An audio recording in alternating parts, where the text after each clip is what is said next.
Ellie? Madam Chair, room is ready. Okay, thank you. Good evening. It's December 19th. Welcome to the Lawrence Douglas County Metropolitan Planning Commission meeting. Before we get started, I'm going to have Becky Pepper read the rules of continuing hybrid meetings. Thank you very much. Good evening, everyone. My name is Becky Pepper, Planning Manager. Joining me here in the City Commission room is Jeff Crick, Planning and Development Services Director, and Ellie Mullins, who will be helping to facilitate the Zoom video portion of the meeting. And we'll work alongside the chair to facilitate the meeting proceedings. First, as mentioned, I do have a few housekeeping items for this hybrid meeting. This meeting is being recorded and broadcast on the city's YouTube channel and cable channel 25. Please remember to mute yourself during the meeting when you're not speaking. The chat function for this public meeting is disabled. All chats will go directly to the Zoom facilitator. Unless you are participating during the meeting, please turn your video off. This allows the active meeting participants to be seen on screen. You will still be able to hear the meeting, and when you are participating, please turn your video on. And if you have any trouble, you can send a chat to the Zoom facilitator. The city reserves the right to mute people or turn individual videos off to minimize distraction during the meeting. And with that, I will turn the meeting back over to the chair. Thank you. Next up is to receive and amend or approve the minutes from November 16th. Do I have any amendments? No. Motion to approve? So moved. Second? Second. Thank you. We have the vote, please. Commissioner Ashworth? Yes? Commissioner Carpenter? Yes. Commissioner Carter? Yes. Commissioner Duvar? Yes. Commissioner Hayden? Yes. Commissioner Munch? Yes. Commissioner Rexroad? Yes. Commissioner Thomas? Yes. Motion passes 8-0. Thank you. Next up, committee reports. Do we have any reports to receive from the Lawrence Douglas County Planning Organization Policy Board? Any from the Transportation 2050 Steering Committee? All right. And the Land Development Code Update Steering Committee? Anything from that committee? Yes, an update. The second steering committee meeting was held on December 8th. The consultants did a high-level overview of where they were in the process. They're currently still reviewing all the current code and identifying issues so they can start to work on modifying those. But they brought 5 questions to the steering committee for discussion. What does neighborhood character mean in Lawrence? What does the steering committee need to know to think about the future of commercial and industrial business parks? How do we start to get a better coordination between historic preservation and infill redevelopment? Will it be helpful to explore adding a required neighborhood meeting prior to planning commission reviews? How does a community think about water use and development? We had some good discussions about that, and they took notes, so it'll be interesting to see what they come back with. Anybody that wants to see the full discussion can go to the city YouTube channel and look for the December 8th steering committee meeting and watch it. There's a couple of upcoming meetings before we're back. December 22nd at 1:30 to 3 o'clock at Riverfront Plaza, or virtually you can engage in a rural area roundtable discussion. This was a holdover from the first flurry of meetings where it was scheduled at the same time as another group. So they decided to hold this at a future time, and this is it. Public meetings are going to start in January, sometime around the 25th to 27th. You can go to the city website, go to the planning department. There's a box up at the top just for this purpose, which will keep you up to date on when meetings are. So everybody out there, it's your chance to get involved, so please do so. Thank you. All right, communications. Do we have any written communications we need to receive from the public? All communications were part of your packet this evening. Thank you. Any written communications from staff, planning commissioners, or other commissioners? Done this evening. Do we need to receive any written action or of waiver requests or determinations made by the city engineer? No. Okay, disclosure of ex parte communications. I will disclose that I've had conversations about item number 3 with Lori Shuck, who is online tonight, and her comments were sent via an email to all the commissioners. I received an email, and it's all that information's in the packet as well. Okay. Okay. Yes.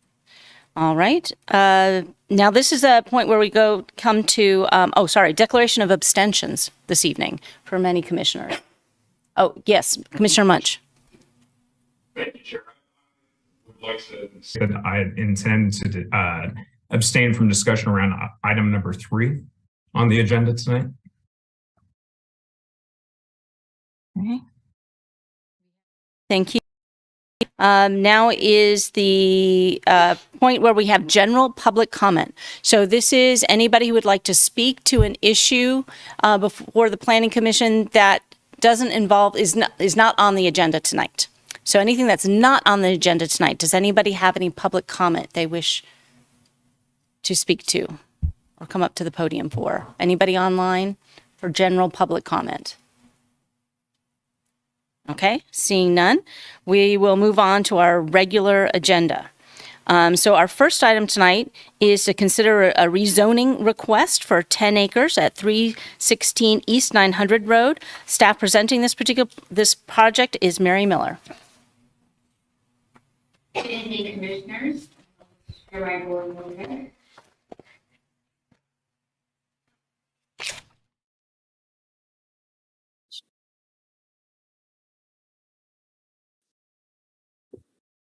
As you mentioned, this is a rezoning request for approximately 10 acres located at 316 East 900 Road. This is the former Marion Springs Elementary School, and the request is to rezone it from the Ag 2 Transitional Agricultural District to the GB General Business District. The subject property is located in southern Douglas County. It's in the northeast corner of the intersection of North 300 Road, which is also Highway 56, and East 900 Road, which is also County Route 1039. Baldwin City is directly to the east, but this property lies well west of that 3-mile planning radius, which is shown in blue, and it is about 3 miles north of the Franklin County line. The subject property was developed in 1957 with the Marion Springs Elementary School. A conditional use permit was approved in 2018 for an event center at the site, as the elementary school had been vacant for several years. The structure was then listed with the National Register of Historic Places. The owners planned to sell the property and no longer plan to live there or operate an event center. The applicant is proposing to repurpose the building as a machine shop, which would be classified as small-scale industrial use and office uses. And the graphic on the right shows the layout. There are no physical changes being proposed to the site. However, this is the concept plan that's being proposed, the impetus for this rezoning. It could be that if this project doesn't move forward, a different project could be proposed, but this is the what the applicant is intending. No physical changes to the building or the site, but interior to the building, they would be changing the gymnasium to the machine shop, and then the classrooms would be converted to office uses. The machine shop use could be accomplished with the current zoning with a conditional use permit, but the office uses require rezoning to the general business district. So with all rezoning requests, we review them with the review criteria and the zoning regulations, which include the golden factors. And the first one we look at is whether the zoning and land use is compatible with the existing zoning and land use in the nearby area. The zoning in this area is predominantly agricultural. Excuse me. We have Ag 1 for agricultural, and then Ag 2 are smaller parcels. That's transitional agriculture. These are parcels that would be less suitable for agriculture due to their smaller size. And some of these are developed with non-agricultural uses. We have the school on the subject property. And then to the south of North 300 Road, we have a church. And then we have the general business district at the intersection. And this zoning was placed in place with the original adoption of zoning in the rural portions of the county in 1966. A few years ago, a seed warehouse was constructed in the very corner, but the residential uses.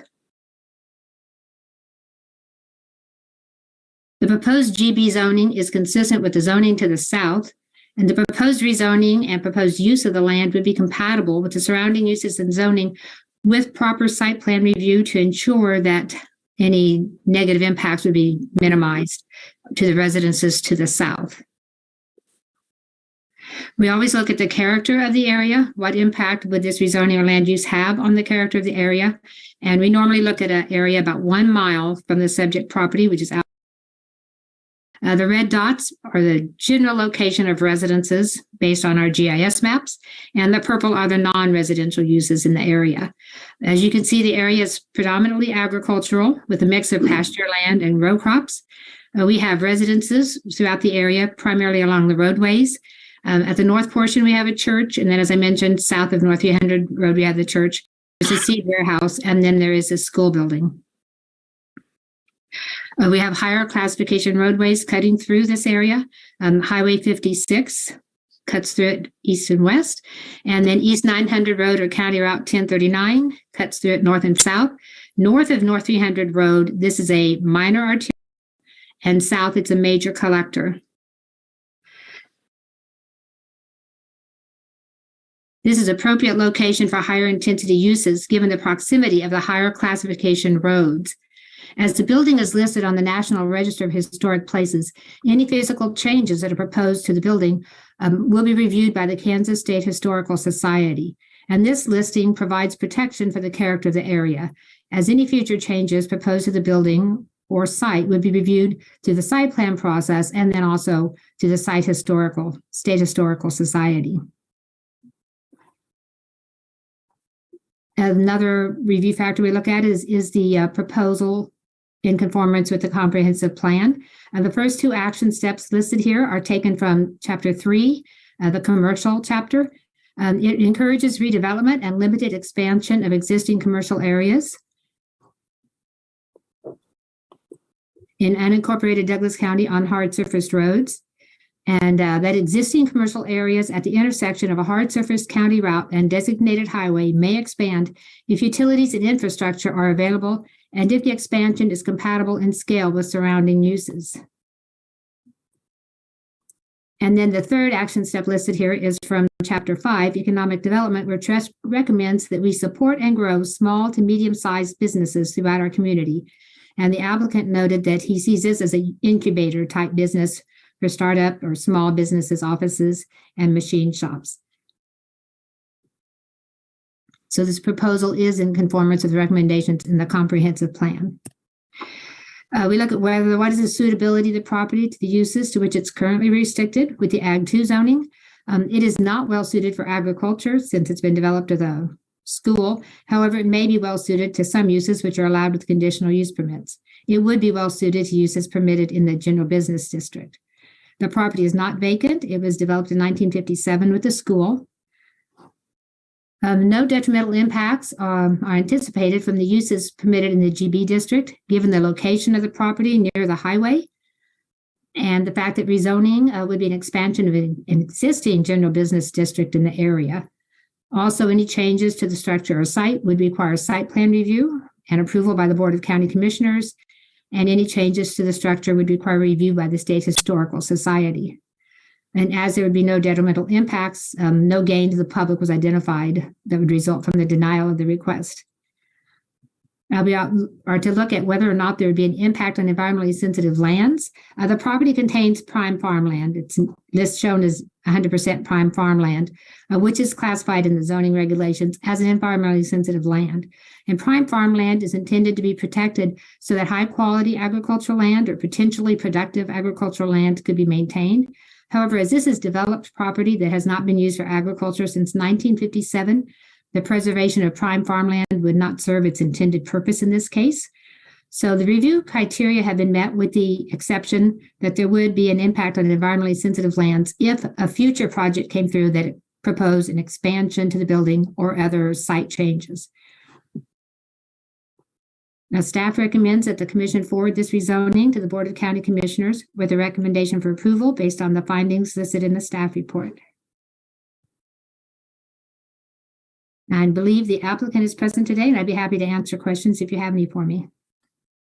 Thank you. Yes, the applicant today is Greg Rader of Axiom Partners. Is he online or in person? Oh, there you go. If you just come up to if you have any words to add about the project. I don't do a much more thorough job than Mary did.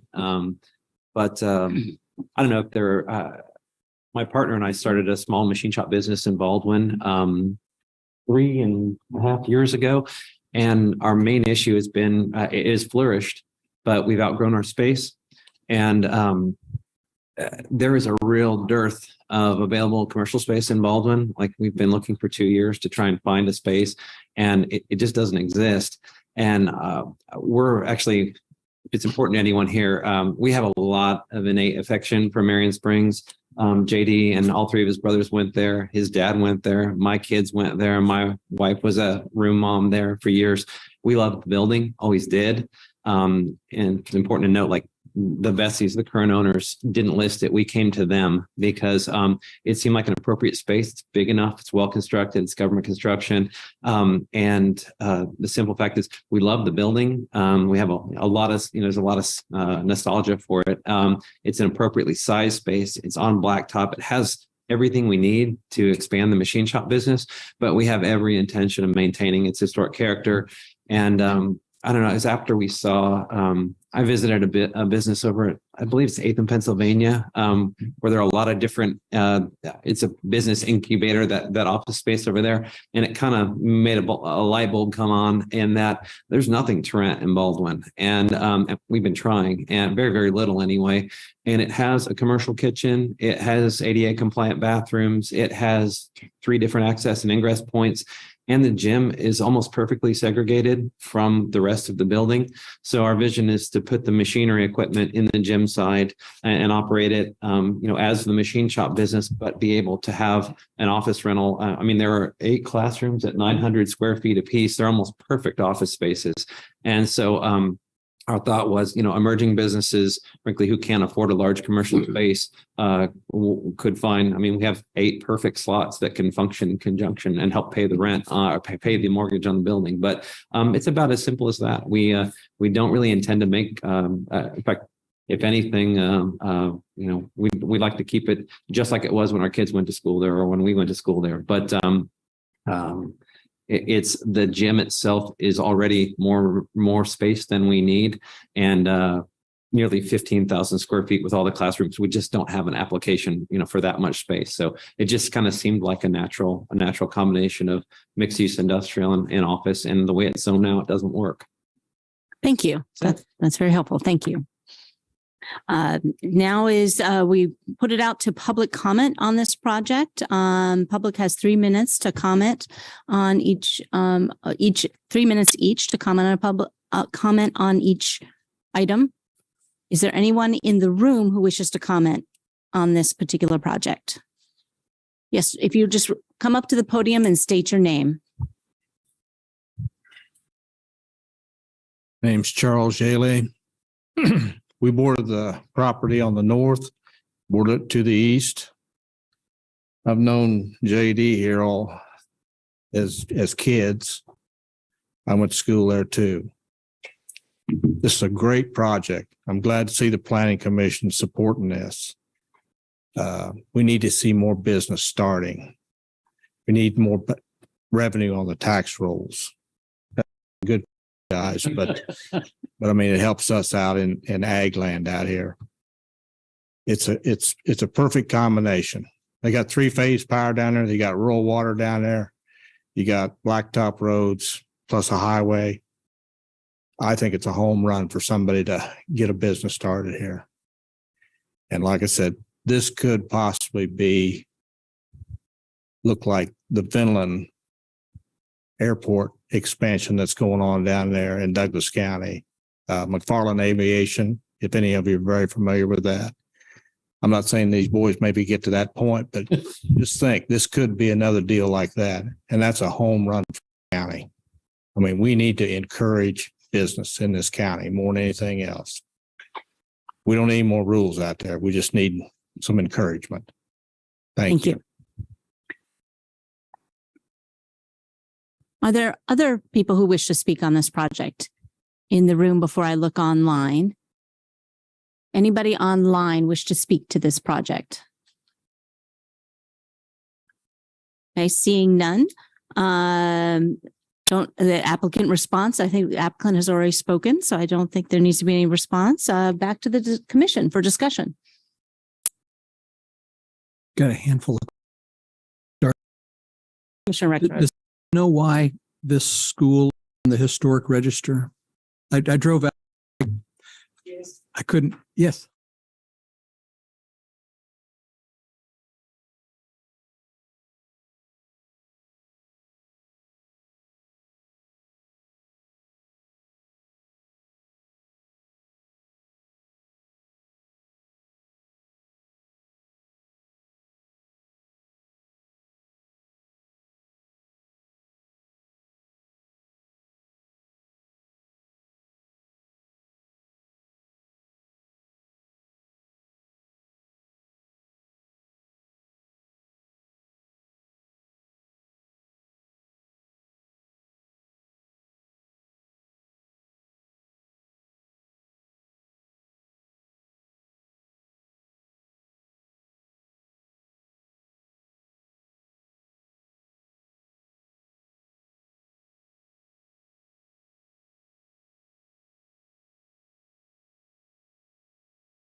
On the remaining acreage, or you mean the acreage that does not have a school on it?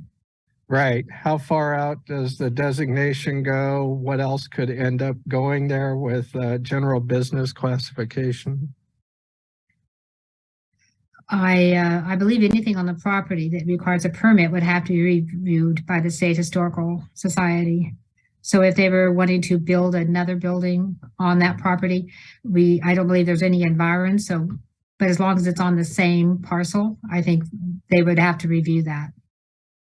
There's a differential between uses and structures in the way that the code works. So it wouldn't necessarily look at a review of a use particularly. It would be more concerned about how the structure is being maintained and evolved. So uses can come and go, but as long as the structure still meets the criteria for registered on the state registry, it would remain on the register. So to give you a great example was if this building was to be landmarked and then converted into a grocery store, then this building would still be landmarked. It would just be able to change uses over time to keep competitive with the market. Although I would maybe not recommend this building turning into a grocery store. It may not have the square footages for it, but just as an example. Probably too many windows too. Maybe so. I just wanted to check on that because, you know, this does offer the opportunity to expand other structures, probably not one outbuildings.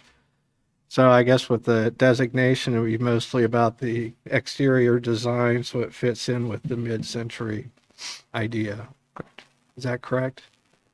Correct. That's my understanding is it was designated for its architectural integrity at that point. So while you can still do some additions and alterations to the structure, the State Historic Preservation Office would be able to give you guidance on what that would look like before jeopardizing that registered nomination. So having done a few of these projects in the past, I can tell you can do some additions and some alterations and still be in the good graces of the nomination and be okay. It's just, there's a matter of just talking to SHPO first to find out how far you can go is the key in the instance. Thank you. I'm really encouraged by the creative reuse of the building and keeping the integrity. I think looks like a good fit for where it is, and especially with the old designations for what was wanted right at that intersection. This just expands on that. Anybody else? I agree. This is a very creative reuse of an existing building and apparently much needed. I think it looks like So- a great project. I'm certainly in support. Shall we entertain a motion then? I'd be happy to help with that. Okay. I move we approve the request to rezone Z-22-00350, approximately 10 acres at 316 East 19th Road from AG2 to GB General Business District and forward to the Board of County Commissioners with a recommendation for approval based on the findings presented in the staff report. I have a second. Second. Commissioner Hayden, thank you. Any further discussion? Jeff, could you call the vote then? Commissioner Ashworth, Yes? Commissioner Carpenter, Yes. Commissioner Carter, Yes. Commissioner Duvor, Yes. Commissioner Hayden, Yes. Commissioner Munch, Commissioner Rexroad, Yes. Commissioner Thomas. Yes. Motion passes 8-0. Thank you all. Now we're moving on to item number 2, which is another rezoning request for 11.49 acres located on the 1700 block of East 902 Road from clustered preservation to light industrial. And Mary Miller is our staff person again for this project.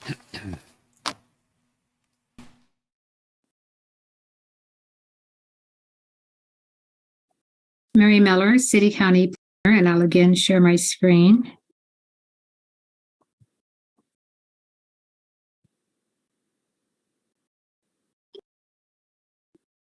This rezoning request is for approximately 11 and a half acres in the 1700 block of East 902 Road.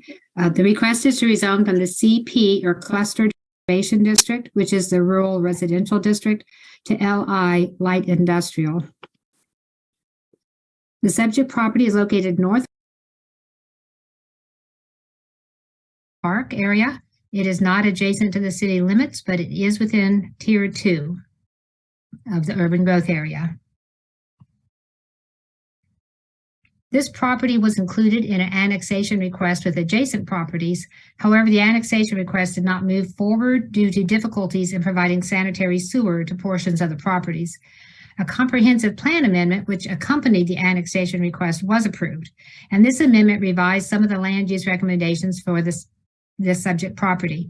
Due to the proximity of Highway K10 and the Evergy substation to the east, which had an approved conditional use permit for a significant expansion, the land use recommendations for the subject property was revised to allow office research type uses. And a mini storage facility was included as a permitted use in this category. As the annexation request did not move forward, the subject property was platted, so it would be eligible for a building permit, and that is because they sold this small strip to the east to Evergy to accommodate their expansion. And a conditional use permit for a mini storage facility was submitted and approved since it did not require city services. These plans are from the formerly approved conditional use permit, which are being used as a concept plan as the overall development being proposed is the same. The driveway to the facility is located on the south part of this kind of a leg of the property. This is also a Westar easement where transmission lines are located. And then the mini storage facility is located to the south of those. This would be something of a buffer to the residential uses and office uses that the long-range plan recommends to the north. The property is located adjacent to the K10 highway in the southwest corner, and a portion would be within the SLT K10 Transportation Corridor Overlay District. This is an urban zoning district, so it doesn't apply now that the property is outside the city limits. But since annexation will probably occur in the somewhat near future, it'd be important to go ahead and look at the standards so that the standards that are required for this district are applied now. They'd be in place when it does annex. And this overlay district requires that buildings and parking areas be set back 50 feet from the highway right-of-way, and it has additional landscaping requirements for that 50-foot area to provide an aesthetic appearance from the highway. And so this conditional use permit plan was evaluated for compliance with these requirements, and any future site plan would be as well. So I'll go through the review criteria for this.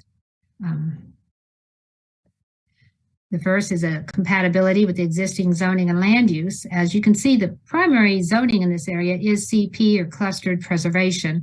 That's the residential district, which is to be expected since this is in very close proximity to the city limits of Lawrence. The subject property was rezoned to CP when the zoning regulations were adopted in 2020 in air. This was a platted piece of property, and the parameters we set for automatic conversions was that any platted property that was zoned A or A1 in the urban growth area, or any land that was divided through a certificate of survey, would automatically convert to the CP, or cluster preservation district. And we had not taken into consideration that we had this property that was platted and had an approved CUP for a mini storage facility, which is not permitted in the CP district.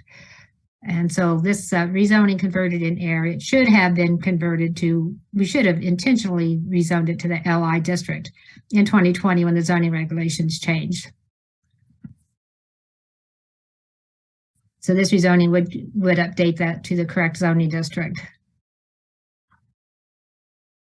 The mini storage facility was not constructed, but the site was graded and a retaining wall was constructed for the facility. And the use would be compatible with the electrical substation to the east. And with the proposed buffering area would be compatible with the future residential or office uses that the plan recommends to the north. And then, as I mentioned earlier, this traffic overlay district would provide for a landscape buffer area to ensure an appropriate view from the highway. Principal uses in the area are utility and agriculture with rural residences. The proposed rezoning with the use restrictions that are proposed in the staff report would be compatible with zoning and land uses in the area. And while the long-range plan recommends office research uses, and the uses they recommend are permitted in the light industrial district, the light industrial district permits a range of other uses, higher intensity uses, which would not be appropriate in this location. And I'll go through those in more detail later, but staff is recommending a condition that with this rezoning, only those uses that are recommended in the long-range plan for office research uses would be allowed. So it limits not everything that would be allowed in the LI district would be permitted, just those that are recommended in the long-range plan. The character of the area, this is a very mixed-use area. A portion of it is within the city limits of Lawrence. The rest is the urban area. We have Interstate 70 to the north and Kansas Highway K10 cutting the property north and south. The rural land uses are primarily rural residential, woodlands, agriculture, and then their utility.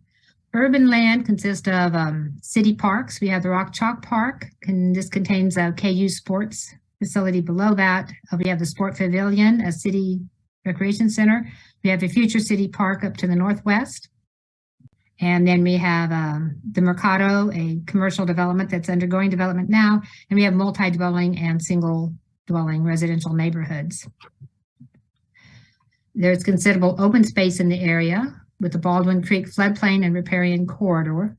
The proposed light industrial zoning with the proposed use restrictions would be compatible and would maintain the character of the area. We look at whether or not the rezoning is in conformance with the comprehensive plan of the area plan, and the industrial section of the comprehensive plan has a list of locational criteria, and this plan meets those all. However, the comprehensive plan also recommends that high quality soils, class 1 and 2 soils, be protected. And the Department of Agriculture Web Soil Survey shows class 2 soils on approximately half of the property. As the property is currently zoned for residential uses, it was previously graded with a formally approved conditional use permit for a mini storage facility and is recommended in the long-range plan for our area for office research uses. The preservation of class 2 soils is less important in this location than in other rural areas, and due to the type of development that's already occurred, may not be possible. The proposed rezoning is in compliance with the recommendations in the comprehensive plan for industrial sites, with the exception of protecting class 2 soils. Of the compliance with the area plan, this use is a recommended use. The use of proposing the mini storage is a recommended use in the area plan, and it is permitted in the light industrial district.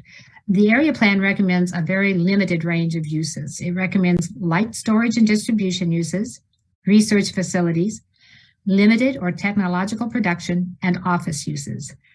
The LI district, as I mentioned earlier, permits several uses which are not recommended in the area plan, and many of these are much more intensive. So staff recommends conditioning the zoning so that only uses listed for the office research classification in the K10 and Farmers Turnpike plan and any amendments to the plan would be permitted. We look at the suitability of the property to the uses which are allowed in the current zoning. The CP district basically allows residential uses with very minor other uses. The district is intended to protect residential development. And as this area was not designed or planned for residential uses, the CP zoning is inaccurate. It would not be appropriate to develop residential on this property. It has the transmission lines to the north, the substation to the east, and the highway to the west. It is better suited to the uses that are permitted with the light industrial district. A development that is possible prior to annexation may be limited, though, as city services are not ready to be extended to this property. However, the property is well suited to those uses which do not require extensive utility service, such as a mini storage facility. The property has never been developed, but it was graded and a retaining wall was installed with the 2017 CUP in preparation for the mini storage. What would be the detrimental impacts of rezoning? With the condition limiting the uses to those recommended in the area plan, no detrimental impacts are anticipated, and therefore there'd be no gain to the public from the denial. And then finally, that last criteria, the impact on environmentally sensitive lands. The subject property is completely shown as prime farmland. But this was rezoned to the Clustered Preservation District in 2020, which is our rural residential district. The property was graded, a retention wall was installed, and therefore some of the features which contribute to the classification of prime farmland may have been altered. The Web Soil Survey is not updated with individual developments, so it remains shown as prime farmland, just as the K10 highway is. There may not be any prime farmland remaining on the property to be protected. However, if there is, this rezoning and development may utilize that prime farmland. So again, the review criteria are met, except that environmentally sensitive lands, the prime farmland, may be utilized with this development. Staff recommends that the commission forward this rezoning to the Board of County Commissioners with the condition, this is being recommended for approval based on the findings listed in the staff report.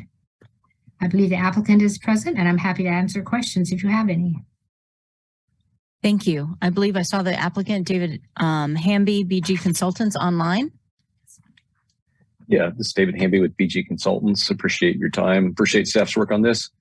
As Mary mentioned, it's kind of straightforward. When we found out that it had been zoned CP, we wanted to get that straightened out. So LI is the appropriate district, and I'd be happy to answer your questions you might have. Thank you. Now for public comment on this particular item, is there any public comment here present in the room? Seeing none, I'll look online. Is there anybody wishing to speak on this project that is on the Zoom call? Seeing none, I'll bring it back to the commission for discussion.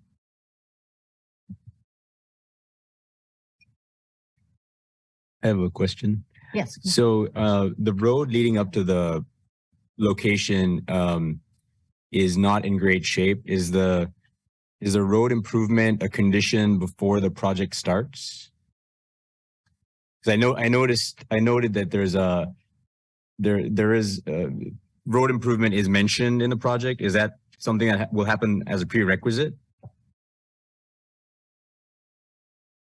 Is that a question for staff Or the yeah, applicant? Mary, do you know, Mary? Yes, that was a condition with the conditional use permit. And so when if a site plan is submitted for this, normally that would occur when the property is platted. If it was platted in the city, we'd do public improvement plans and have the road improved.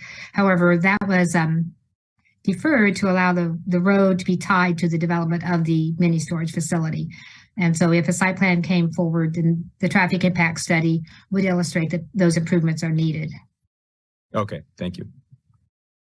And a question on the buffering, what kind of buffering are we thinking? And is it gonna, so if you're on K10, are you gonna see the storage units? Mary, do you know, or? Well, the overlay district requires more intensive landscaping, more trees and shrubs than normal. You may still be able to see it. It may not just be a screen of trees, but it should be enough to buffer it and minimize the appearance. Okay. You know, that way it's more interesting than just driving through a corridor of trees. So that's where the buffering along the transportation corridor overlay district would be. It's just much more than we require with our street trees. I see. And so, yeah. Thank you.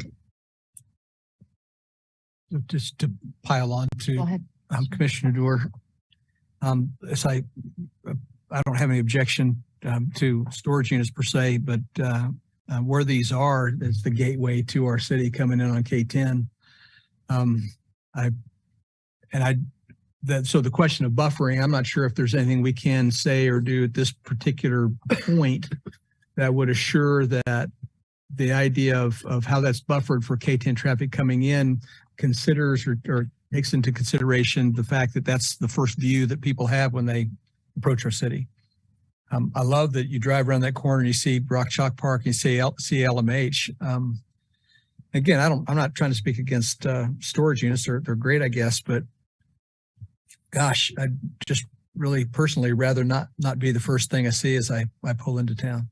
So is there a way, Mary, as we think about this, that we can talk about with the applicant on how buffering's done to have it fit into the way the area looks today? I believe you could make that a discussion and a recommendation that we would include. We do try, if you drive down K10 around the south side of the city, we have the apartments and they also have that landscaping buffer. That's not quite as, it's not grown yet, so you can't see the effect of it. But you could recommend, like you said, since this is the first thing you see coming in, that you would like more intensive landscaping. And that could be something, because in the rural, we're just trying to apply the city requirements to this, but we also have the rural landscaping requirements, which is very general. It states that the landscaping has to be a harmonious appearance. So we have a lot of latitude with what kind of landscaping we require in the rural area. So if you wanted to recommend that we make sure we beef up the landscaping, maybe not to completely obscure it, to make it attractive so that it's I think it's also, I think it's important to note this is a rezoning and not a conditional use permit. So your ability to handle certain things is not the same as it would be under a conditional use permit. So it's a review of the zoning in totality there. There are other development processes that would follow on where that may be more applicable as a condition than necessarily the zoning is part of the case. Could Mr. Hamby give us a pinky promise that when it gets to that point that, But Jeff, this is our input into the site planning process of what we would prefer to see. You can give input on that as detail going forward, but I think it's important to draw a distinction between the action of a rezoning versus what is possible under your purview for the review. So just wanted to highlight that differential for you. thank you. I just have to say I'm having deja vu, but because Gateway was a big conversation back in 2017 and this was here. And I can't remember what we did back then. That was too many meetings ago. Well, would the applicant care to comment on this? David Hamby with Yes. BG Consultants. As Jeff mentioned, this is just a rezoning application. What we included with the application was the previous CUP. And so that was previously approved as a CUP. I don't know what's going to look like going forward. The owner hasn't engaged us to reproduce a site plan. So all he wanted to do right now is just get the zoning straightened out. So I don't know if it'll change, but I would say that we did some pretty extensive landscaping when the CUP came through, understanding there is some pretty intensive utilities. There's a transmission line for Evergy. There's also a high pressure gas line. And so that controls a lot of what happens on that parcel. So working within those bounds though, we'd be happy to work with the staff and the commission on the landscaping as was done previously, because we did, as the commissioner mentioned, we had a lot of discussion about the gateway on this parcel. I would just say, prior discussion was also about the limited use that this property could be put to because of all the restrictions that Mr. Hamby's bringing up and its location and its lack of suitability for most things. And this is just rezoning. So I really appreciate staff suggesting that the main condition is that it has to be one of those uses listed in the current area plan. I mean, that's something I haven't really seen before. And I really like that, especially since it's inside the K10 loop, which is almost a sure bet for annexation. So that brings me to one other question for Mary. In the event that this would go forward with the possibility of requested, to put in mini warehouses, and it's still in the county, what design criteria would apply to structures going into this area, especially mini warehouses, since we have special rules for in the city? Oh, that's a very good question. And since this is in the urban growth area, and like you said, pretty sure to annex it sometime in the near future, I think we would try to look at our commercial design standards if it develops before it's annexed.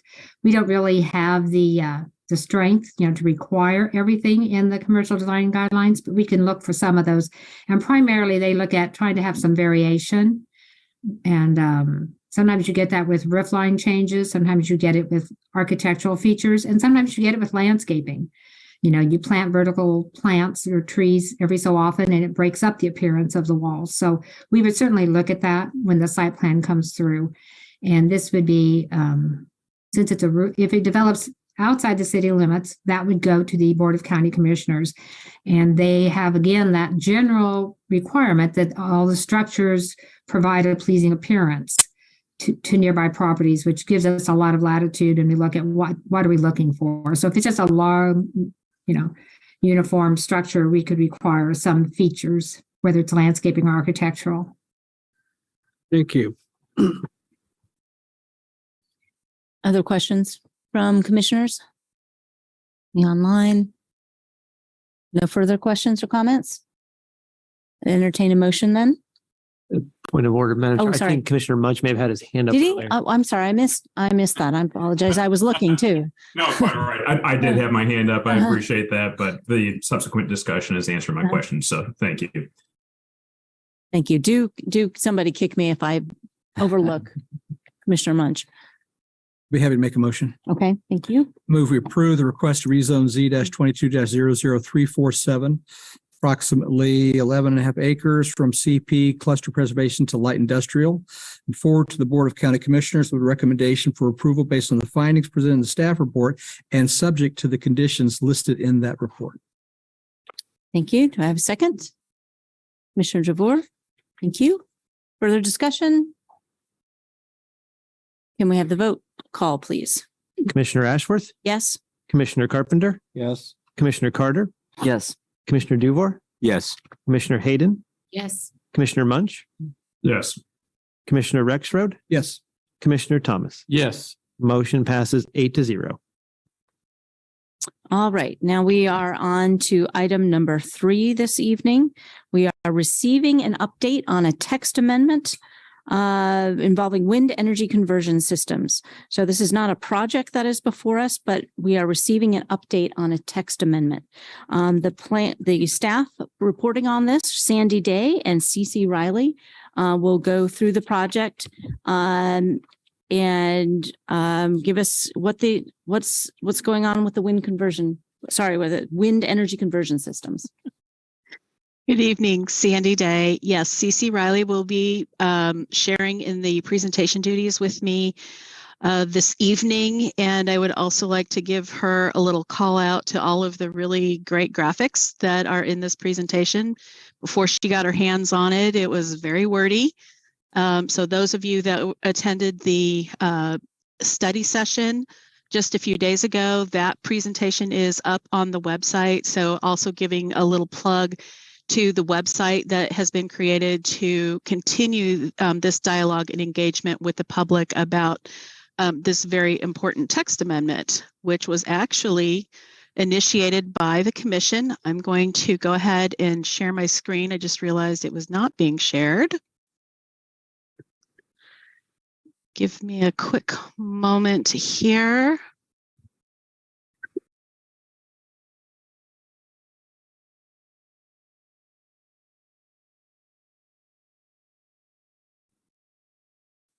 In that website Sandy was speaking to, if anyone online or in person would like to look at it, it's in the back of Sandy's screen right now, is lawrenceks.org/windregs.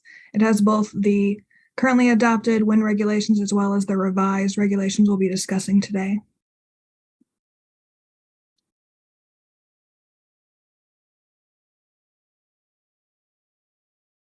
Is this sharing screen yet? Oh, I got a thumbs up. Okay, great. Thank you. Technology is not always my friend.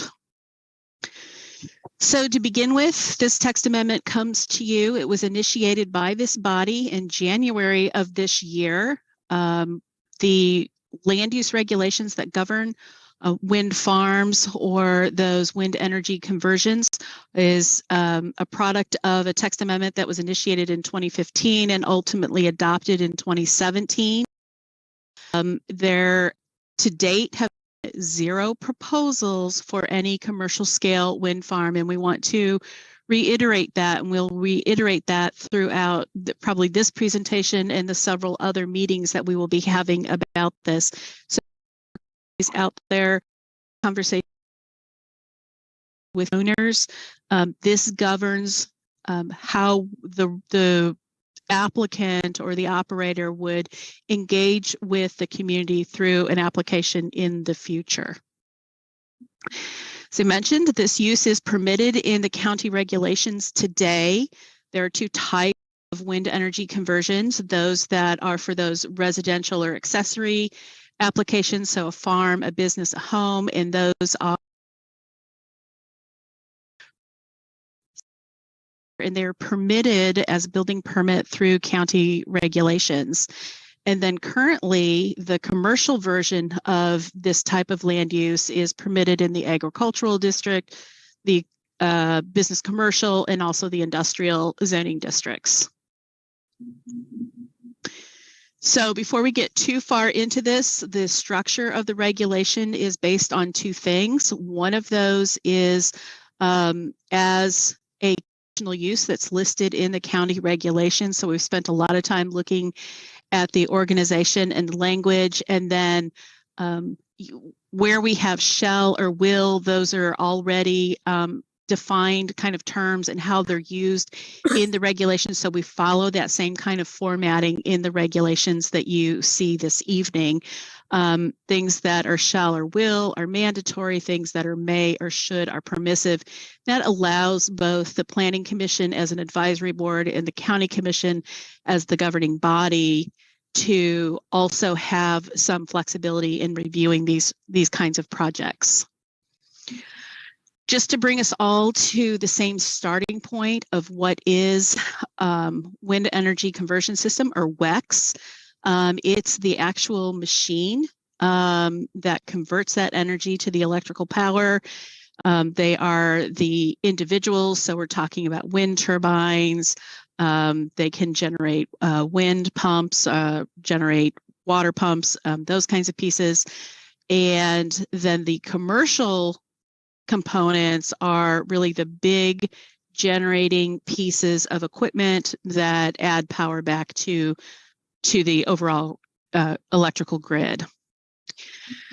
So as a starting point of this task to look at the regulations, staff partnered with county zoning staff. We met about weekly, anywhere from 2 to maybe 4.5 or 5 hours a week. There are some weeks we skipped in there, really taking apart the regulation, using the guidance of the work that was done from the solar regulations, and then rebuilding the proposed regulations. So what you see here is what's in the code today. And again, this is to say that county regulations do allow for wind farms, and I'm going to use that term kind of generally throughout this presentation when I'm talking about the wind farm as a commercial activity or commercial WECS. So this is the structure code that we had today, and one of the charges from the Planning Commission when the text amendment was initiated was to bring more alignment to the solar regulations. So that's what we've tried to do. So within this particular slide, what you're seeing is basically a table of contents of what those regulations are. Key considerations is a really important part of the regulation. It's where we really built that structure and what those values are within the code that we built into the application requirements, into the design standards, into the performance standards. Performance standards are really something that's new to the regulations. We've also added some process information in terms of the building permit, how you revise an approved plan. We'll talk about all these things in just a moment more.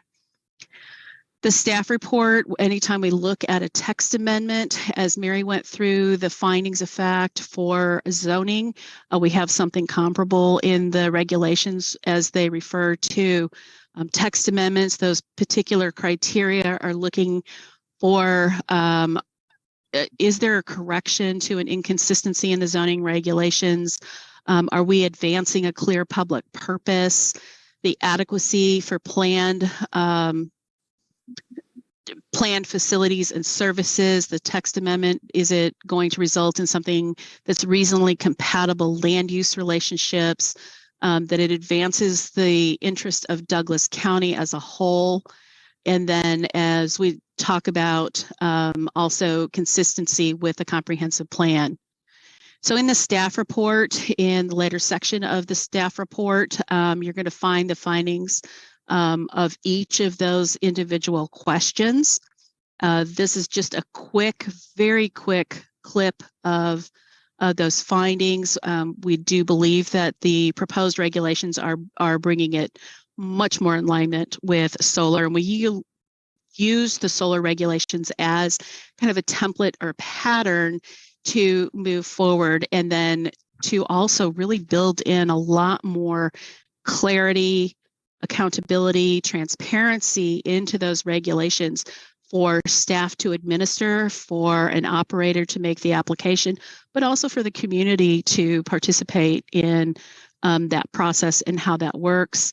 creating measures to make sure that public infrastructure, especially during construction, is protected.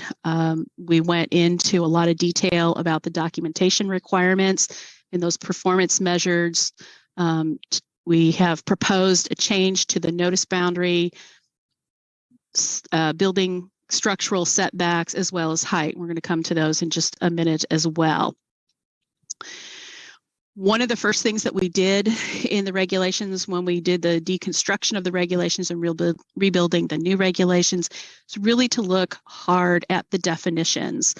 Cece was brilliant to add a lot of this. She has the experience coming to us from Boone County, Missouri, so she was very fresh into having drafted regulations. So we were able to lean on her work and really spend time at the county level as well, and staff kind of going back and forth, making sure that we understood exactly what this thing is that we're talking about, and making sure also that we're using terminology that is familiar to the industry. We don't want to be trying to create new terms and creating confusion through that. You know, what does staff mean by this? So again, we leaned on the language and the research that Cece had done, but also building back into what kind of language is used in the industry. And I think that's going to help keep us very transparent in this. Cece, do you want to add something here?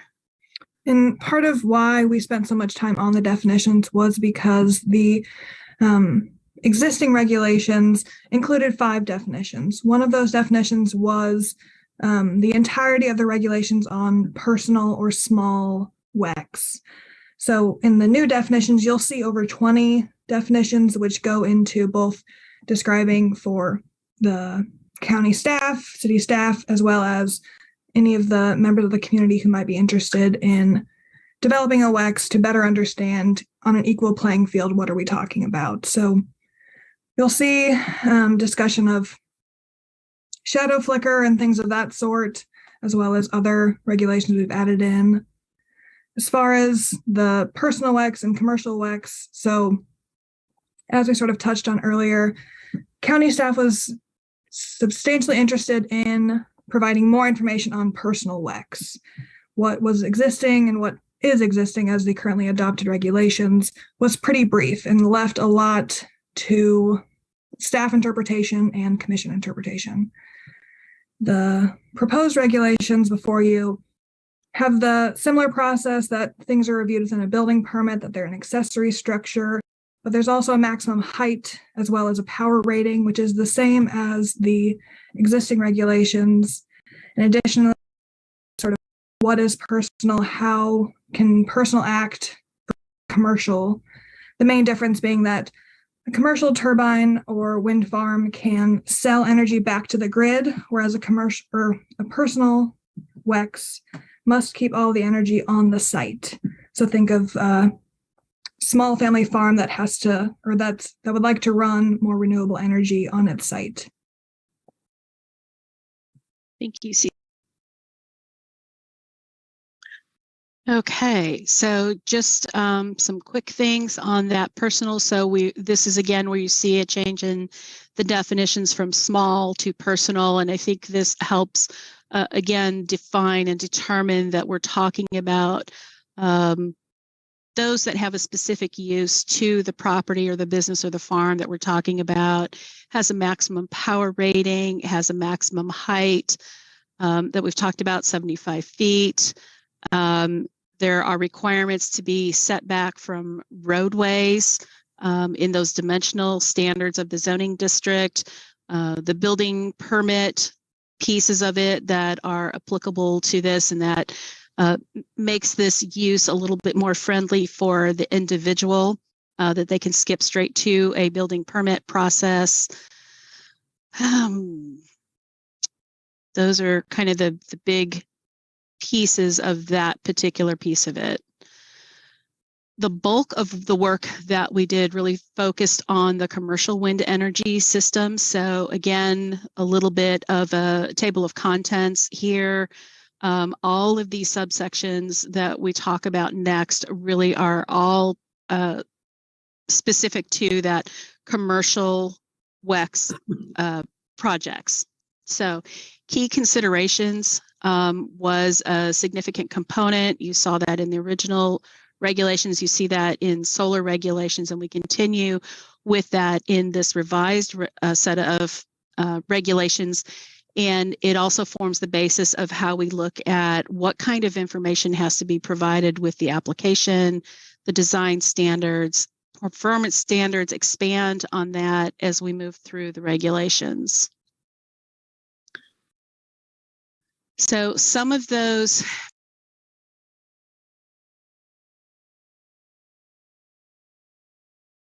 options, how and where those individual turbines are placed on the property, what is the visual impact, noise impact, environment impact, infrastructure. All of these components are part of built into the application process as we look at a particular project. And that includes the life cycle of the project. So how does it get decommissioned and how does that land get reclaimed within the lifespan of the project? Specific to the application, and this is where we spent some time really defining upfront what kinds of information needed to be provided going forward. So this is where staff is going to do the analysis and build a report that would ultimately be coming forward to the Planning Commission for consideration for your recommendation. That would be a project going forward to the County Commission for their ultimate approval. So a concept plan showing the boundary of the entire project. So all of the parcels that would be included in that request, the lighting plans that are associated with that. What is the visual impact assessment? The visual impact noise assessment and environmental impact assessment are very specific kinds of studies that would be attachments to the application. Each of those things can be pages long and require specific information to be included to be a complete application. With any one of these things missing, the applicant would not have a complete application and we would not be bringing it forward to you for consideration in this. And then by listing all of these things explicitly in the regulation, puts an applicant on notice of what kinds of information they have to provide. And none of this information would be surprising. There's nothing tricky in here. This is all pretty industry standard kinds of information requests that would go into it. Stormwater management plan, we ask for that kind of information in conditional use permits today. Traffic studies, we ask for today in conditional use permits. Something that would be a little bit different, although you see it in some kinds of conditional use permits, would be a road maintenance agreement. You see something similar with quarries, operation and maintenance, FAA requirements.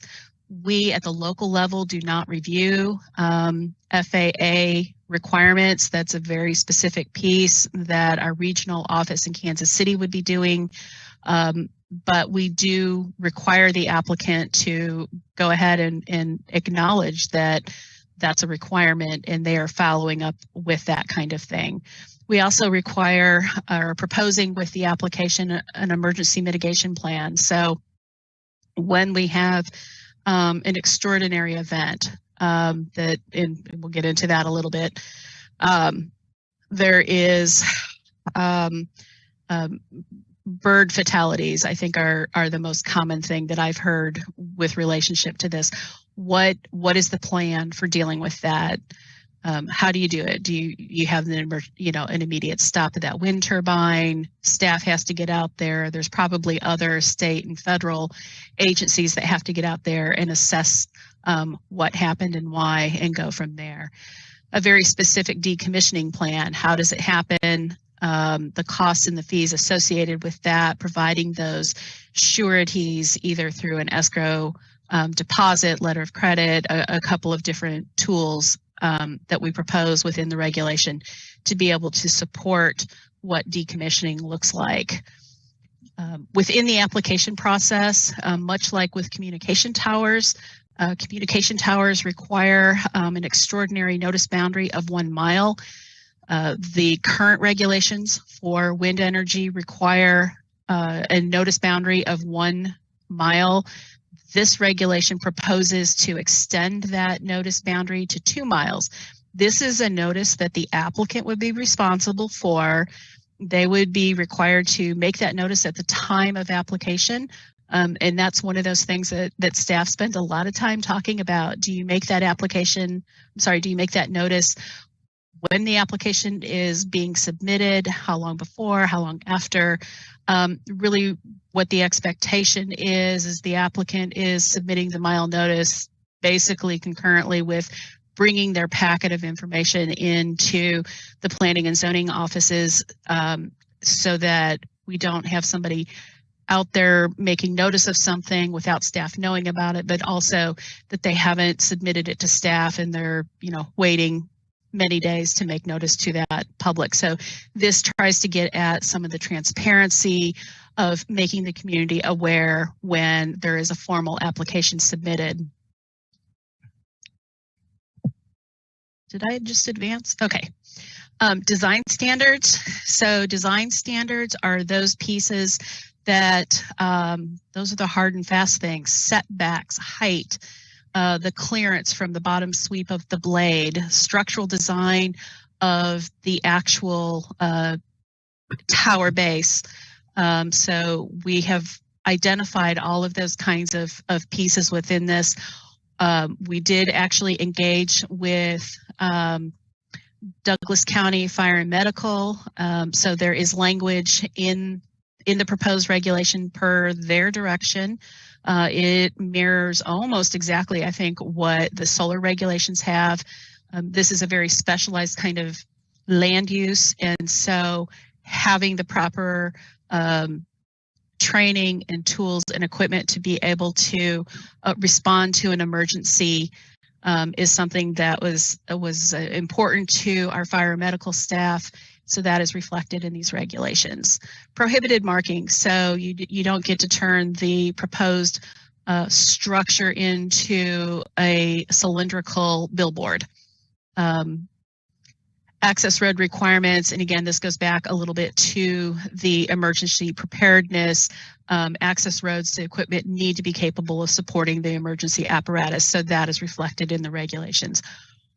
Prior to this work, we really relied on, or the way the regulations are written in the code today, we really rely on the conditional use permit to both identify and evaluate all of these components. And what this change in regulation does is really puts that front and center of what those expectations are. Setbacks, and I don't know if CC, you want to jump in here for setbacks. I think the next couple of slides we'll get to some of the fun graphic stuff. So of the design standards on the previous slide that Sandy spoke to, setbacks, permitted height, clearance, color, all those sort of things, we've identified some of the key changes that are proposed between the previously adopted regulations and the regulations before you today, one of those being setbacks. The previous standard on setbacks was 110% the height to, Sandy may have told me, is it to the nearest property line, I believe, and then 1,500 feet to the nearest dwelling? I believe that's the way it was, yes. So with the proposed regulations, we keep that 1,500 feet number, but we call out 3 different setbacks, being from 1,500 feet to the participating landowner's residence and any other occupied structure. So in the regulations in the definition section, we identify participating landowners versus non-participating landowners. Those participating landowners are those who have a vested interest, have a lease, have other sort of financial gain through any commercial wind farm project. So from a turbine site, 1,500 feet to the participating dwelling, and 1,500 feet from any non-participating property line. And it may be hard to visualize. We have another slide coming up soon, but there's also a third setback being 110% the height to any street or road. So with that, on this graphic, you'll see a site that's not to scale and that isn't based on any real property in or around the county. The triangles on the picture on the right are turbine sites. That pink circle is 110% height setback that staff's proposing to any street or road. The blue 1,500-foot setback applies to both non-participating property owners, being those in yellow, and as well as the houses on the white properties. So, for example, if you look at the turbine site where Sandy's cursor is right now, you can see that that site could not get any more north with the currently proposed regulations. So that non-participating property line is sort of a substantial buffer from that turbine site, as well as it couldn't be much more west, both because of that house that you see in the northwest of that site, as well as the road would run into that pink area. So another example, the turbine site you see the most west or left, it couldn't be any more west if we're identifying up as north, because it runs both into the non-participating property lines on either side. So there was community concern about if it's 1,500 feet from any dwelling, if you buy the property next door to an existing turbine site, that turbine is then limiting where you might be able to put your house on that property. In the proposed, any non-participating property owner, the setback stops at that property line. So then within the property itself, the only setbacks that apply are those that are standard to whatever zoning district they're in. And then, sorry. Okay. So the next couple of slides, we're going to go over some of these physical components that make up the design standards. So this first one we'll talk about, it will be height. We'll also talk a little bit more about setback, about noise, and about lighting. So that's the next group of slides that we'll talk about the design standards. As we mentioned earlier in the presentation, the original regulations did not have a maximum height. This particular proposed regulation does have height, and the height is based on a measurement from the ground level to the center of the hub height. The hub height, again, this goes back to the industry standard. CC brought forward loads of research work about where we are in the United States and kind of this in the Midwest, what are the typical heights of towers, what is economically efficient to actually make a project viable.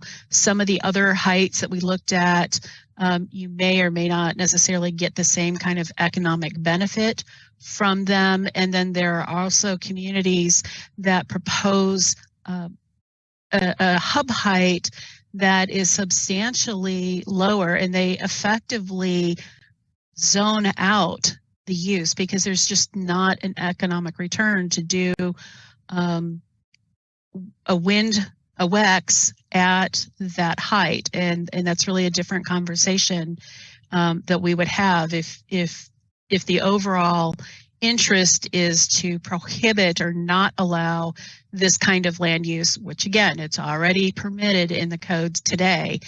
That's a very different discussion that we would need to have. So I don't know, CC, do you want to talk a little bit more about height? Absolutely. So with what staff's proposing, it was, as Sandy said, balance between both the character of the area and community's interest in protecting their land and their character of their neighborhood, as well as the industry and what is currently being made available. What we've proposed before you today is to set a maximum hub height of 80 meters, using meters because of that industry standard that Sandy had mentioned, and then going on to say that the Board of County Commissioners may approve greater heights, but not greater than 110 meters if increased tower height align better with the purpose and intent of this section. So that's to say that if a taller set of turbines meant that there were 20% fewer overall, then the Board of County Commissioners may take that into consideration with their discussion of any proposed WEX application. And the reason why we have a recommended and then a maximum is both to provide flexibility, as well as once you go over 110 meter hub height, the best practice recommendations, as well as the studies that are available to staff, both from the federal Department of Energy, as well as some other well-documented, studied pieces, say that past 110, you really run into issues where the pieces are so large that then the impact to the roads is such that that cost benefit doesn't quite weigh out. So the next graphic goes on to show comparison of different heighted familiar objects. So on the left side, you see the smallest on KU's campus. And then past that, there's the North Lawrence Grain elevator. The transmission tower is not one that is specifically cited in Douglas County, but it's just to sort of represent, if you're driving down the road and you see a very tall transmission tower, it's probably about 150 feet tall. Then you have the St. Louis Arch superimposed in the background. That's the tallest structure in St. Louis, being 630 feet, as well as the tallest structure in Kansas City, which I wasn't especially familiar with before looking into this, but it's a building called the One Kansas City Place, and that's just under 630 feet tall. So in the middle, you have two different turbines. The graphic in front of you, so it shows both the blue 80 meter hub height dot that Sandy's cursor is right above, as well as the sweep of the turbine blades, and then that maximum tip height, which on this graphic you see 442 feet. That isn't to say that that tip height is the absolute tallest a turbine could ever be. There are three turbine manufacturers that make up over 75% of the market in the US, being Vestas, GE, and Siemens. Of those three companies, I looked into what is on the market today and how do they vary in height, looking specifically at 80 meter hub height and 110 meter hub height. Each of those different manufacturers range in how they build turbines, both how large is their base, how long are their turbine blades, how thick are their turbine blades. And so I took an average of just over a dozen different turbines at a random and came up with that about average they had a maximum tip height of showing 442 on an 80 meter hub height. And then it goes all the way up to 574 on 110 meter hub height. The green little box you see at the bottom indicates, again, an average, but the minimum clearance. So whenever a turbine blade goes in its full circular rotation, how far does it get to the ground? The currently proposed regulations have a 50 foot clearance at the bottom of those turbine sites. I did not find any 80 meter hub height turbines that had less than a 50 meter clearance. I think that's both to account for, to be most efficient, those blades have to have a wake that's uninterrupted so that they don't have wind hit the ground and then slow down their energy ability, as well as safety concerns. So the minimum clearance we have proposed before you meets those different standards. Okay, thank you. So design standards and performance standards are two separate sections within the regulations. And those performance standards are applicable throughout the life of the project. So those are the measurable components. When we come back and review an application for compliance, it's the performance standards that are going to guide us and help us tell us that the project is or is not in conformance with what a particular approved conditional use permit would be if this were adopted. failure to comply with performance standards brings that applicant into jeopardy where their CUP could be suspended. It could be that there's an amendment or a flat out revocation of the conditional use permit as determined on the findings of what that performance standard result is in the county commission's actions. Performance standards, this is just kind of a partial list. It's not all inclusive, but it's some of the significant things that we wanted to bring your attention to. These are the pieces where we're really looking at the application in terms of is the applicant doing what they said they were going to do? Are things being cited correctly? The visual impact. So if the study says that the shadow flicker is only going to be X number of hours over the span of a year, is that really happening? Or are we seeing more shadow, more flicker across property beyond that? The lighting, are the blades, do they have a coating so that they are non-reflective and then somehow that coating has flaked off and now we have glare? All of those kinds of things. Noise impact, both the construction noise that happens, but then also the operational noise, how those things are going to be measured. And again, this is one of those sections of the code, and this is why it's taken so long to bring this forward, is with the help of county staff, them being intimately involved in every one of these discussions, we spend hours talking about every one of these particular things. I would say next to CC's research, county staff is also very good at research and finding the studies and looking at that, and it's almost too much to process if that's the only thing you're doing. CC, did you want to add anything here? Just that to emphasize, the performance standards are really a means of allowing staff and the commission to have a mitigation technique if something goes wrong or if something isn't what was expected.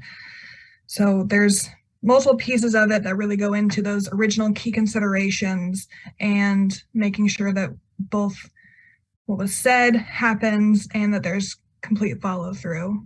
So one of those performance standards, if you'd like, Sandy, I can talk about the noise standard that staff's proposed. Let's go ahead.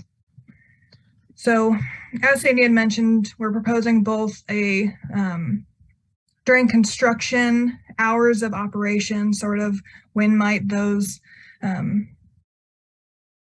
construction pieces be taking place, as well as during the life of the project. The previous regulations did not include a permitted noise or an expected noise. So we understand that that is a significant community concern and something that, should you live near a wind turbine, you want to make sure is well considered. And so staff's proposed that the noise level during operation shall not exceed 50 decibels as measured at the property line of the nearest non-participating property owner. So that allows staff to contact a qualified professional if there's a complaint, and then not exceed onto a non-participating property where they may not want folks taking a measurement, but then also accounts for that different houses have different levels of whatever that word is. Tolerance. Yeah, or whatever keeps it warm in the winter. But I feel like would also, insulation. Insulation, that was the word I couldn't find. So having a measurement at the property line met the different areas we were trying to meet and trying to protect for.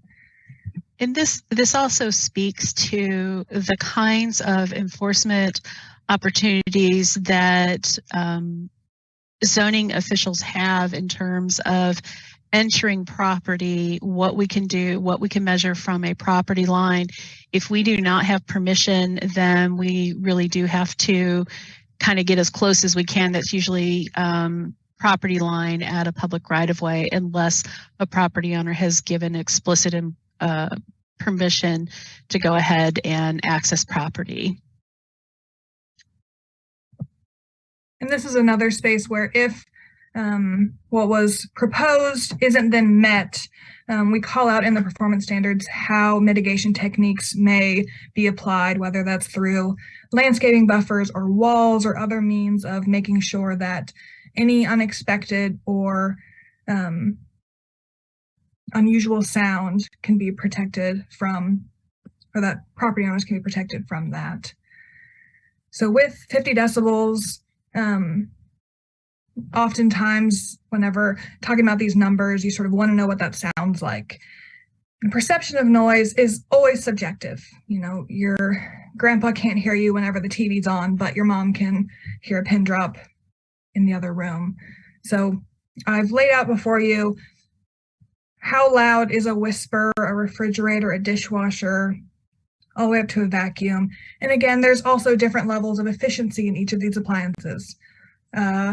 Refrigerator from the late 90s versus a fancy one with a basically iPad on the front sound completely different. But think of just the average in all of these.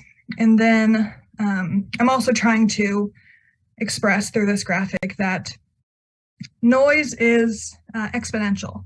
It's not that 60 decibels is just a little bit higher than 50. It's perceived to be about double. So making sure that the regulations account for not having disruptive noise cause someone to want to move or otherwise be unhappy in their own home. We really wanted to take time and be thoughtful about how we presented regulations in that way. So the next couple of slides are something that came out of our discussion with the commission at mid-month about lighting. CC, being the genius that she is, has a graphic to help explain some of this information. Lighting of towers and communication towers is certainly a touchy subject. We don't anticipate it'll be any less of a consideration for the community if a wind farm were to be proposed. So we kind of went back and forth about lighting and how to address it. And certainly lighting is going to be subject to the requirements of FAA. That's kind of a baseline. We don't have a lot that we get to do about that. But one of the things we think that we can do, and we've had county legal staff take a look at the regulations so far, so they've seen kind of the first draft of what you're seeing, and I don't have any big red flags going yet. So that's good news. I have been able to reach out a little bit to the city's consultant Garver when it comes to some of the questions about aviation, and I can continue to ask them questions as we go forward with this. They have been very gracious in responding to some of that information. So CC, you want to talk about lighting a little bit? Absolutely. And through researching the FAA as best we can, not being sort of aviation engineers or pilots ourselves, the FAA has a requirement of daytime white, nighttime red that's very apparent at nighttime, especially whenever, say you're driving west down I-70 towards Colorado and you start to really see those blinking lights. And we had a great deal of community concern about how that may disrupt the character of the area. And so through reading the FAA's regulations, we found that there's a type of lighting regulated by the FAA for turbines referred to as ADS. It's a radar activated, and with that radar activation, should a airplane or helicopter or other sort of mechanical device aviation come within a certain distance, then those lights start to blink. If there isn't an airplane in the proximity of that turbine, it would be off. So that range is if a plane, for language sake, is lower than 2,500 feet altitude, it would set off the radar activation so long as that is also within a 2.5 mile radius of the turbine site. Planes regularly fly at about 36,000 feet, so it wouldn't be a cross-nation flight that would set off turbines. It would really be those planes who might be looking to land here soon.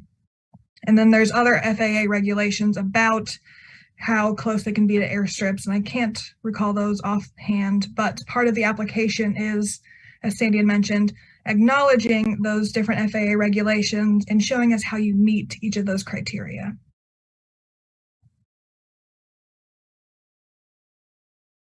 So one of the things or the provisions in the conditional use permit was how quickly from the time that you have an approval, and an approval would be having gone through the public hearing, having met with the planning commission, any conditions that were established, having gone to the county commission, having gained their approval. Once that conditional use permit is approved, an applicant has 2 years to begin construction.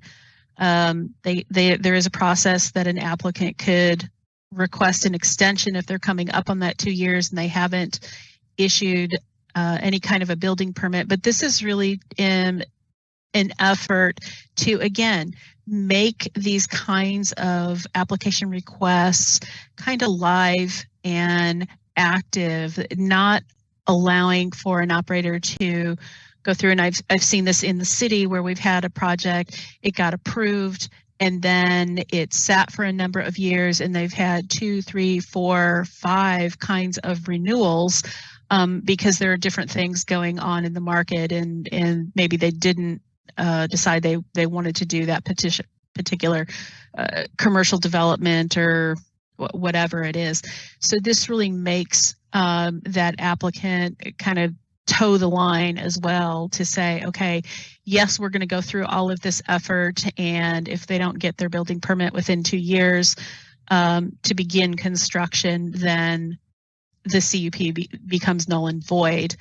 Now, there may be legitimate reasons why something has to be deferred, and we can respond to that through the county commission, through public notice, and having an extension of that.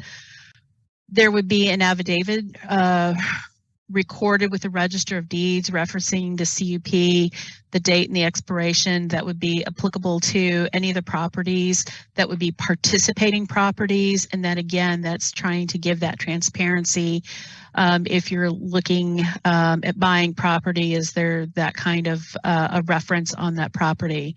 The building permit documentation is part of the code of what is required. The conditional use permit, we talk about a maximum timeline. So the maximum the conditional use permit would be approved for would be 25 years. Planning commission could recommend less. County commission could approve less than the 25 years, but that would be the maximum. And then if the project wanted to go beyond that 25 years, they would then come back for a new conditional use permit. I will have long been retired, and then we can move forward with the next version of whatever this looks like based on what kind of technology is in place at that point in time. Special inspections, because of this kind of a use, special inspections would be required through the building permit process. The applicant would have to provide all of the stamped and sealed engineering documents that would be submitted to the county for their building permit. All of that special inspection would be at the applicant's expense. And then also to make sure that part of that building permit also shows that there's going to be compliance with whatever conditions were placed on the conditional use permit. Because we know with any kind of land use, there is oftentimes in the construction process changes that need to be made. In this case, perhaps we find that unique dinosaur bone while the foundation is being dug. What does that mean for the project? Can they shift that potential WEX machine some distance within the project, still meeting the compliance of all of the required setbacks, all of the other documentation that they would need to show that by moving this is simply just an example, you know, that 10 or 15 or 20 feet to get out of the way of whatever kind of archaeological find or whatever other change has happened, that what is a minor revision versus what is a major revision. Major revisions would be things that expand the project area beyond the boundary of what was the identified conditional use permit in the original application, increasing turbine height, adding more turbines to the project than what was in the conditional use permit. All of those pieces would be considered major revisions, and those would go back to the county commission as a public hearing. So as a noticed change to the public, following those same processes. And the intention of this is, again, this piece of transparency. So trying to provide a method for an operator to come forward and say, hey, I have this problem or this challenge. I want to work with the county to solve it and have a good compliant project, versus somebody trying to skirt around something because it's going to be too difficult, too challenging to come back and do those revisions. So it's trying to recognize both things happen in field, in construction timing, but to have a good, clear process for everybody involved that is fair and equitable. The abandonment, decommissioning, and reclamation pieces, these are pieces that were in the code, but probably not as strong as they could be or should be. We were able to use a lot of the language and the format that was in the solar regs. So one of the things that this proposes is that there would be a 5-year review. Every 5 years, the project gets reviewed, much like I think we look at quarries about every 5 years or so, making sure that the project is still in compliance with what those approvals were. That's the formal time. It's not to say that if there is a complaint, if there is an issue, that staff won't be in there in less than 5 years time to be able to review what the complaint or the issue is and respond to it appropriately or demand that the applicant respond to it. Having a security for the decommissioning as a letter of credit, cash escrow account, performance bond, those are all types of things that the county is very used to working with. We see those more with public improvements, roads and bridges, making sure that there is a backup in case something goes horribly wrong. Needs to be equal to the amount of the decommissioning cost, needs to be adjusted for inflation, and we can be doing that part of the review at that every 5-year increment as well. That security survives a sale or a transfer of the WEX. So if we get Company A coming in with the application and getting it built and constructed, and then they sell it off to Company B, that these kinds of pieces continue with the project regardless of any changes in ownership. Trying to remember, Cece, we've talked so much about things, I can't remember what I've presented and what we've we're talking about what we've done. So I'm gonna let you go ahead. Yeah, please do. So within the decommissioning and reclamation plan, we call out abandonment. So what does it mean, or what does it look like if either Company A has abandoned an entire project, or if there's a specific turbine that has been inoperable for an extended period of time, and how does county staff and the commission have room with those mitigation techniques? So in addition to the security and what Sandy was speaking to, we did our best to, within this section, call out specific measurable numbers to identify what does it look like if something's abandoned. So you'll see within an individual turbine, we may get complaints from neighbors that there's a turbine that's been off for an extended period of time or other sort of notification. And then we would ask there's in the regulations currently, we ask for an annual data set of what sort of energy they're producing. So we would also be able to see on the front end, but a turbine has been identified as abandoned if it's incapable of producing at least 20% of its average energy conversion for at least 6 months.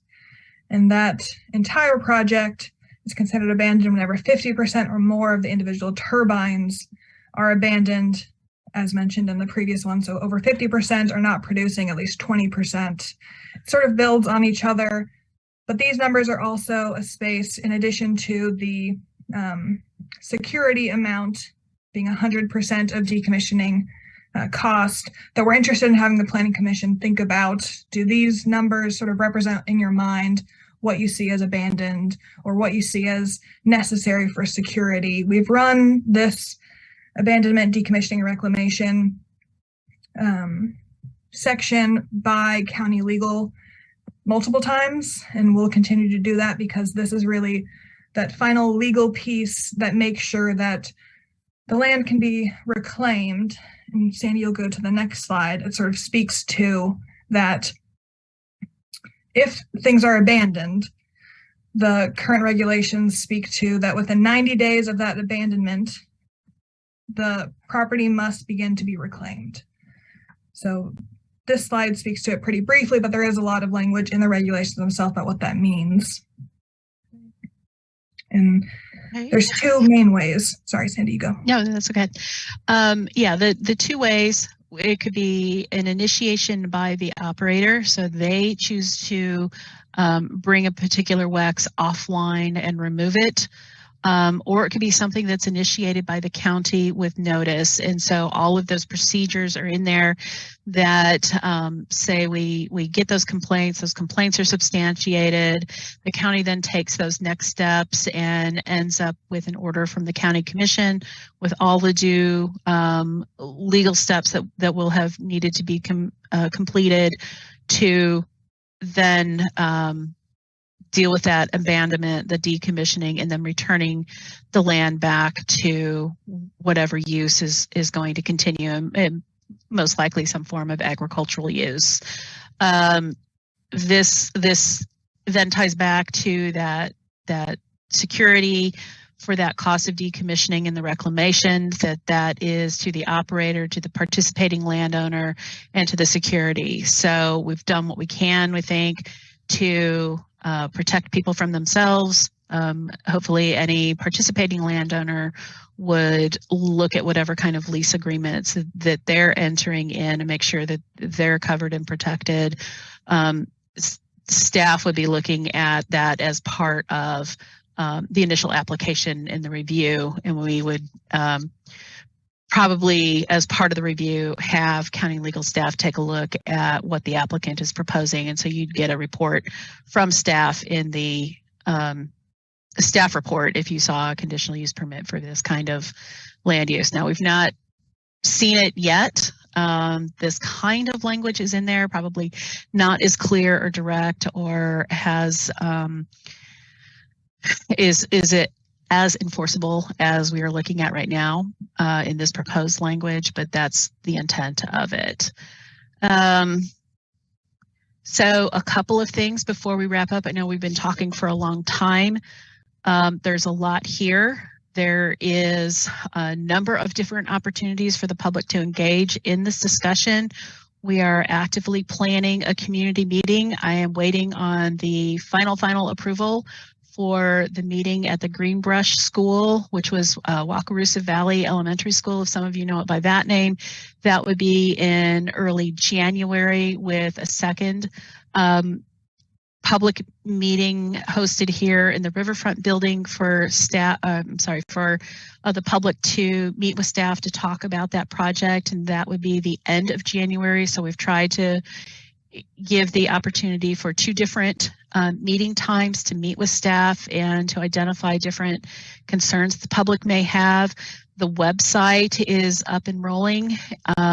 So there is a direct email that comes to CC and my attention, we're pretty diligent about checking that and making sure that we're hearing from people, keeping the website pretty updated. This presentation will get uploaded as well as a link to tonight's meeting, so the public will have all of that information available to them as we move forward.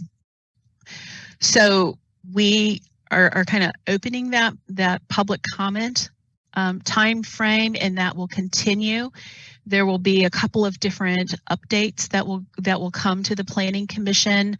At this point in time, we are not proposing any amendments or changes to the regulations. What we will be doing is tracking what we've heard, going through this public comment period, and this is more similar to how we would run things doing some kind of comprehensive plan amendment that is community-wide. So we'll be bringing those what we heard reports to you at different Planning Commission meetings. You also are able to check the website for whatever information gets posted up there.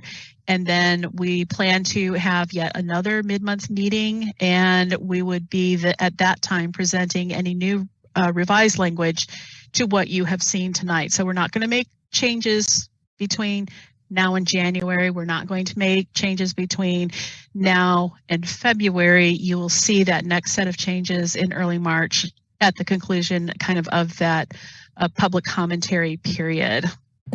Ultimately, once the Planning Commission finishes with the public hearing process and all of that is closed, your recommendation would then go to the County Commission for their final actions. With that, your action tonight is to receive all of this information. We have the dedicated email address up, as well as the information for the website. With that, I think we're done. We're happy to answer any questions. I am going to stop sharing. And I think we're done. Real quick, just to summarize that last timeline piece, staff's proposing 4 public hearings and 2 community events, as well as a 60-day public comment period on the regulations as they're proposed. Thank you for that wrap up. And thank you, Sandy and Cece, for that tremendous amount of work on these regulations. Thank you very much. It's much appreciated. And your explanation, thorough going over of the regulations. The next step is public comment, since we don't have an applicant, but I'd like to give everybody an opportunity for a rest break for 5 minutes. And then we'll reconvene for public comment. Great idea.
Room is ready.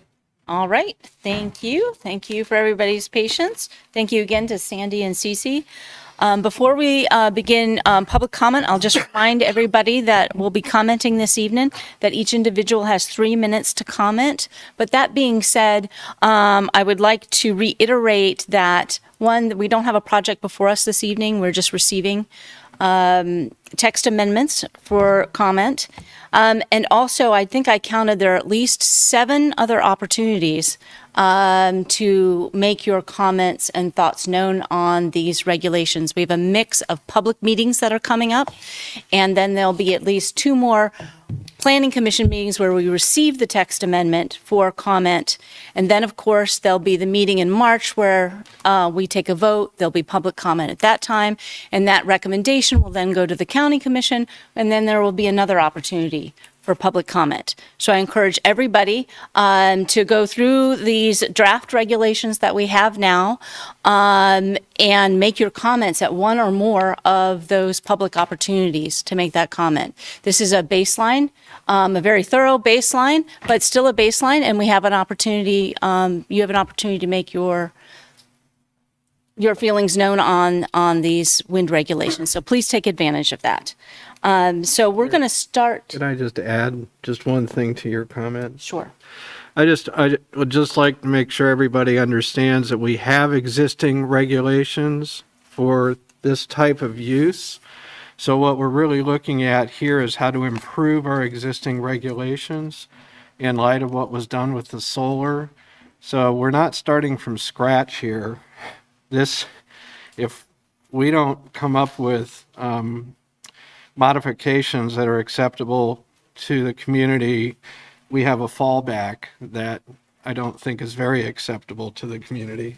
So, and I would just add also to the public comment, written comments are very much appreciated, especially if you can articulate specific modifications to these rules that would be helpful. That would be, I think, very, very helpful to everyone that's working on drafting this update. Thank you, Commissioner Carpenter. And also, if in your public comment you have a question for staff or the commission, we don't answer directly during the public comment period, but we'll often come back to those individuals who have those questions and make sure those questions are answered when public comment is closed. So I'm going to start with the folks that are here in the room this evening, because you've been waiting so patiently to talk. So please step up to the podium and state your name. And like I said, each individual will have 3 minutes. Who would like to get started?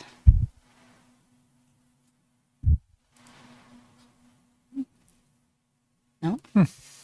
Okay. All right. And happy winter solstice to everybody. I'm Alan Anderson, Alan Kloss Anderson. I'm the vice chair of the energy practice group at the Polsinelli Law Firm in the Kansas City office. I'm also adjunct professor at the University of Kansas Law School, where I teach renewable energy law, including we have sessions on building wind regulations. So it's a pretty pertinent topic. I am a resident of Douglas County, and I do represent most of the wind developers through the state, including NextEra, which is the one that I think probably has brought the most attention related to this process. One thing, I certainly want to thank Ms. Day and Ms. Riley. There's a lot of work that's been put into this, and it's not easy. That's one of the things about doing regulations like this. There's a lot of challenges to going out and getting that information on the internet and otherwise to craft those. So they put a lot of good work into this. One thing I'll do for today is kind of set a little of the background because there's a lot of history related to wind energy projects that would be pertinent to regulations. So in the U.S., we have more than 215,000 megawatts of operating projects. In Kansas, more than 8,000 megawatts of operating projects. So it's 8 gigawatts of project in Kansas. We're about 50% of our energy every time we turn on the lights comes from renewable energies, and in Kansas, that's mainly wind energy. I've had the good fortune to work on most of those projects in the state, so I have a lot of history of working with counties and can give a lot of good examples of places where you might be able to look for people who had similar experience and want to know how did it work there in those projects, because it's really a good news story throughout the state, both economically and operationally, on how these work. First project in Kansas was more than 20 years ago and is still operating in Gray County, Kansas, and that was the NextEra project that's still operating. They still own 9 projects that they've constructed and are operating throughout the state. And again, it's been a really great story through the state. So the main point there is we have a lot of experience on what works in these projects. Counties have a lot of experience that they can bring to that to say, here's how it worked on these different things, from siting, from roads to all decommissioning, all the things kind of go with that. So the point I often make is we don't have to guess on this. There's a lot of also engineering help within the state that can provide some of the information that's difficult to find, whether it be related to turbine heights, because that's an evolving part of things. And there's real, getting that right is important. That just as an example, you have the Burns McDonald's, a lot of great engineering companies in our region that can bring, I encourage, the commission to consider bringing to bear on those things. So again, while we have a lot of information, I do think one of the things you're going to run into through this process, and staff will as well, there's going to be inundation of information that's not quality information. That's coming, and that's going to come to you, and it's a challenge to work through. And so I just put that out there. There was a study that, presentation with the South Dakota that goes through this process, and that was one of the things they pointed to. So while this is just the first of many, which we mentioned, I do want to say that I'm looking forward to working with staff, looking forward to working with everyone on going through the regulations to make sure they're the ones that work for Douglas County, as I'm a resident as well, but also that are appropriate to allow things to work well. Thank you. Thank you. Anybody else in the room would like to comment? Yes.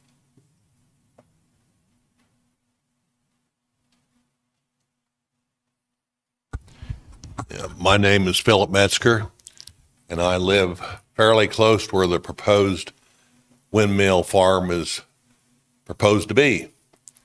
My family's been in Douglas County since 1858, before Kansas was a state. I've lived approximately 5 miles from where this windmill farm is proposed to be for 69 years. That's how old I am. The staff did a great job of studying all the windmill stuff and everything, and putting all the rules together and proposed rules, I guess I should say. But I'd like to know the payout on one of these windmill farms. How long does it take to pay for one of the towers? I've heard such things that it takes 280 years to pay for one tower if there's no maintenance involved. There's just a lot of things. I've got pictures on my phone looking to the west where these windmills are going to be, and just beautiful sunsets. My wife, that's sitting here with me, loves to see the sunsets in the evening, and if those windmills are there, they're going to be ruined. The blinking lights at night, won't be able to see stars. I'm a district sales manager for a seed corn company, and I travel way south to the Oklahoma border and beyond that. In the southwest Missouri, there's several wind farms in my area. The farmers, when they first hear about them and they hear that they might get paid for putting towers on their land, they're all for it. But after the towers are installed, they wish they'd never even heard of it. They leak oil all over the ground.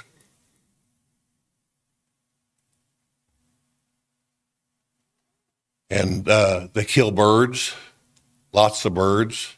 There's ice shear off the blades, and many other things that are detrimental to the area.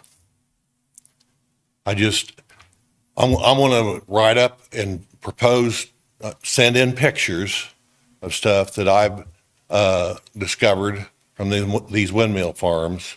And like I say, bottom line is that Douglas County is way too populated for one of these farms. So thank you very much. Thank you.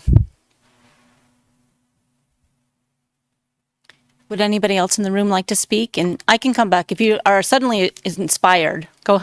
Yes. Come on. I was just going to say, if anybody was inspired, once I go online, I'll come back and check in with the room in case anybody's inspired. But go ahead, Mr. Allman. Thank you. Michael Allman, Sustainability Action Network. I think as a community, generally speaking, we do want renewable energy. We approved regulations for solar recently. Renewable energy, of course, is one of the solutions for climate disruption, to have energy that's not based on fossil fuels. And this, of course, is a way that we can provide reliable, clean energy for human settlement, basically for keeping our societies functioning. But there's a second major crisis besides climate disruption right now. The 15th International United Nations Convention on Biodiversity Loss is wrapping up right now in Montreal. And there are some people, myself, I think, in that category, who see this crisis as worse than climate disruption. There have been approximately 69% loss of populations of all species across the board. We're in the 6th major extinction crisis right now, according to scientists. So in this context, I just want to point out that I don't think bigger is necessarily better when it comes to a wind turbine. The bigger you go, the taller it is, the wider the swath of the sweep of the blades. Common sense and science tells us you're going to get more bird loss, injuries, and deaths. And there's tens of thousands of birds being killed now every year in the United States from wind turbines. There are ways to remediate that to at least some extent. It's in our agenda report if you want to read a little more, and there's the staff has some of the links that we sent. But that doesn't mean that if you remediate a certain percent using some various techniques, you can then justify a larger turbine, which would in effect just offset what you just saved by some remediation. It's not necessary for us to use technology simply because we can. Bigger is not necessarily better. There are other considerations, and I just bring this up tonight so that we start thinking that it's not just to maximize the potential of industry to make a profit or maximize the potential sites that some may be questionable or marginal unless we have bigger turbines. That's not necessarily the only concern here. So thank you. Thank you. All right, I will check back in with the room, but I'll turn to online. If you have a comment you'd like to make, if you could raise your hand, your digital hand, and we will recognize you. I'm going to turn on, see if I can see on my screen here. I'm seeing. Is it Marcia? Is there people with hands raised? Okay, I can't get, for some reason, I'm not getting the full screen here. Marshall. Marcia. Marcia. Marcia Pohl. Thank you. Marcia Pohl, please.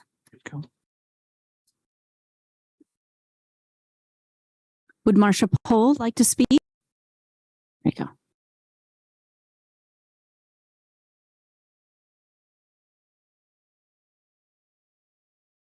Okay, I don't think so. How about somebody else? And I'm not, I said, I'm not being able to see, not able to scroll through. This is Chuck had her hand up, but then took it Oh. down, so I'm not 100%. Okay. So can you see her? No, I don't. Oh, I saw. Marcia. Let's try Marcia again. Marcia, you do appear to be unmuted.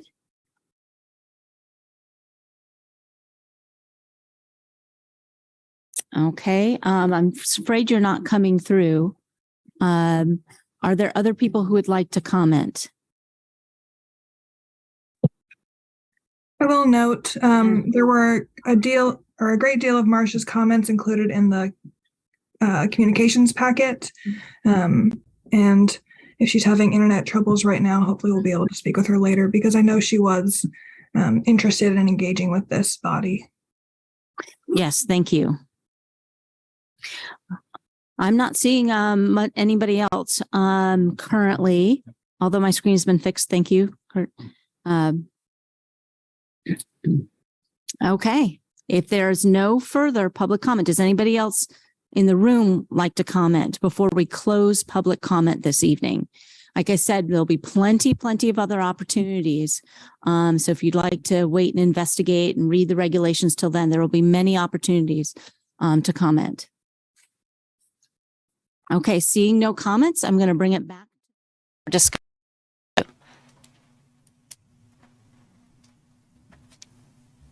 Okay, who would like to start? So Commissioner just a question. So if I'm a landowner and a property and one of these companies comes and expresses interest in my land, what is the first thing I should do? Like, can I reach out to Sandy or somebody there, or what would you guys recommend be the first thing that I should be aware of, or first thing that I should do? Sandy Day planning. Is this a question to staff or to? Yeah, I think so, Sandy. Yeah. Okay, sure. Yeah. Sandy Day planning. So as a property owner, you have a couple of different choices. Any property owner is always welcome to call and talk to planning staff, whether it's city staff or county staff. If you want to know if a use is permitted in the county or what the regulations are surrounding a particular use, either that you're proposing or somebody is proposing on behalf of your property. So that's always an opportunity. Many times staff will counsel a property owner to contact somebody that if you're not comfortable negotiating on your own behalf, to contact representation to represent you, to get more information about something. You as a property owner always have the right to say no or to say yes to a land use proposal. And then the next step then is the proposed land use permitted or allowed by zoning. Does that help? Yep. Thank you. Okay. Does anybody have any general comments or questions? I've got a few detailed things, but yes, Commissioner Carter. Thanks. This is a question for Sandy and Cece. We started getting into this just a little bit during the mid-month at the very end, but I wonder if you could give us kind of a broad overview of your methodology of compiling these proposed regulations or guidelines in terms of, what general sources you consulted, to what extent you based it on your own experience or on regulations of surrounding counties.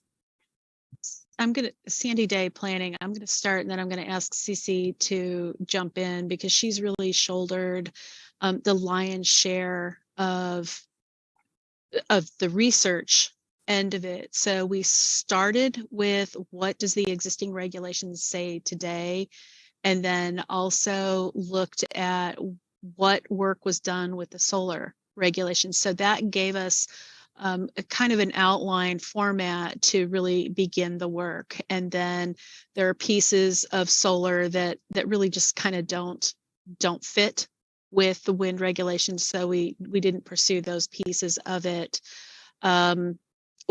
County staff also was actively engaged in the research in pulling information from different counties.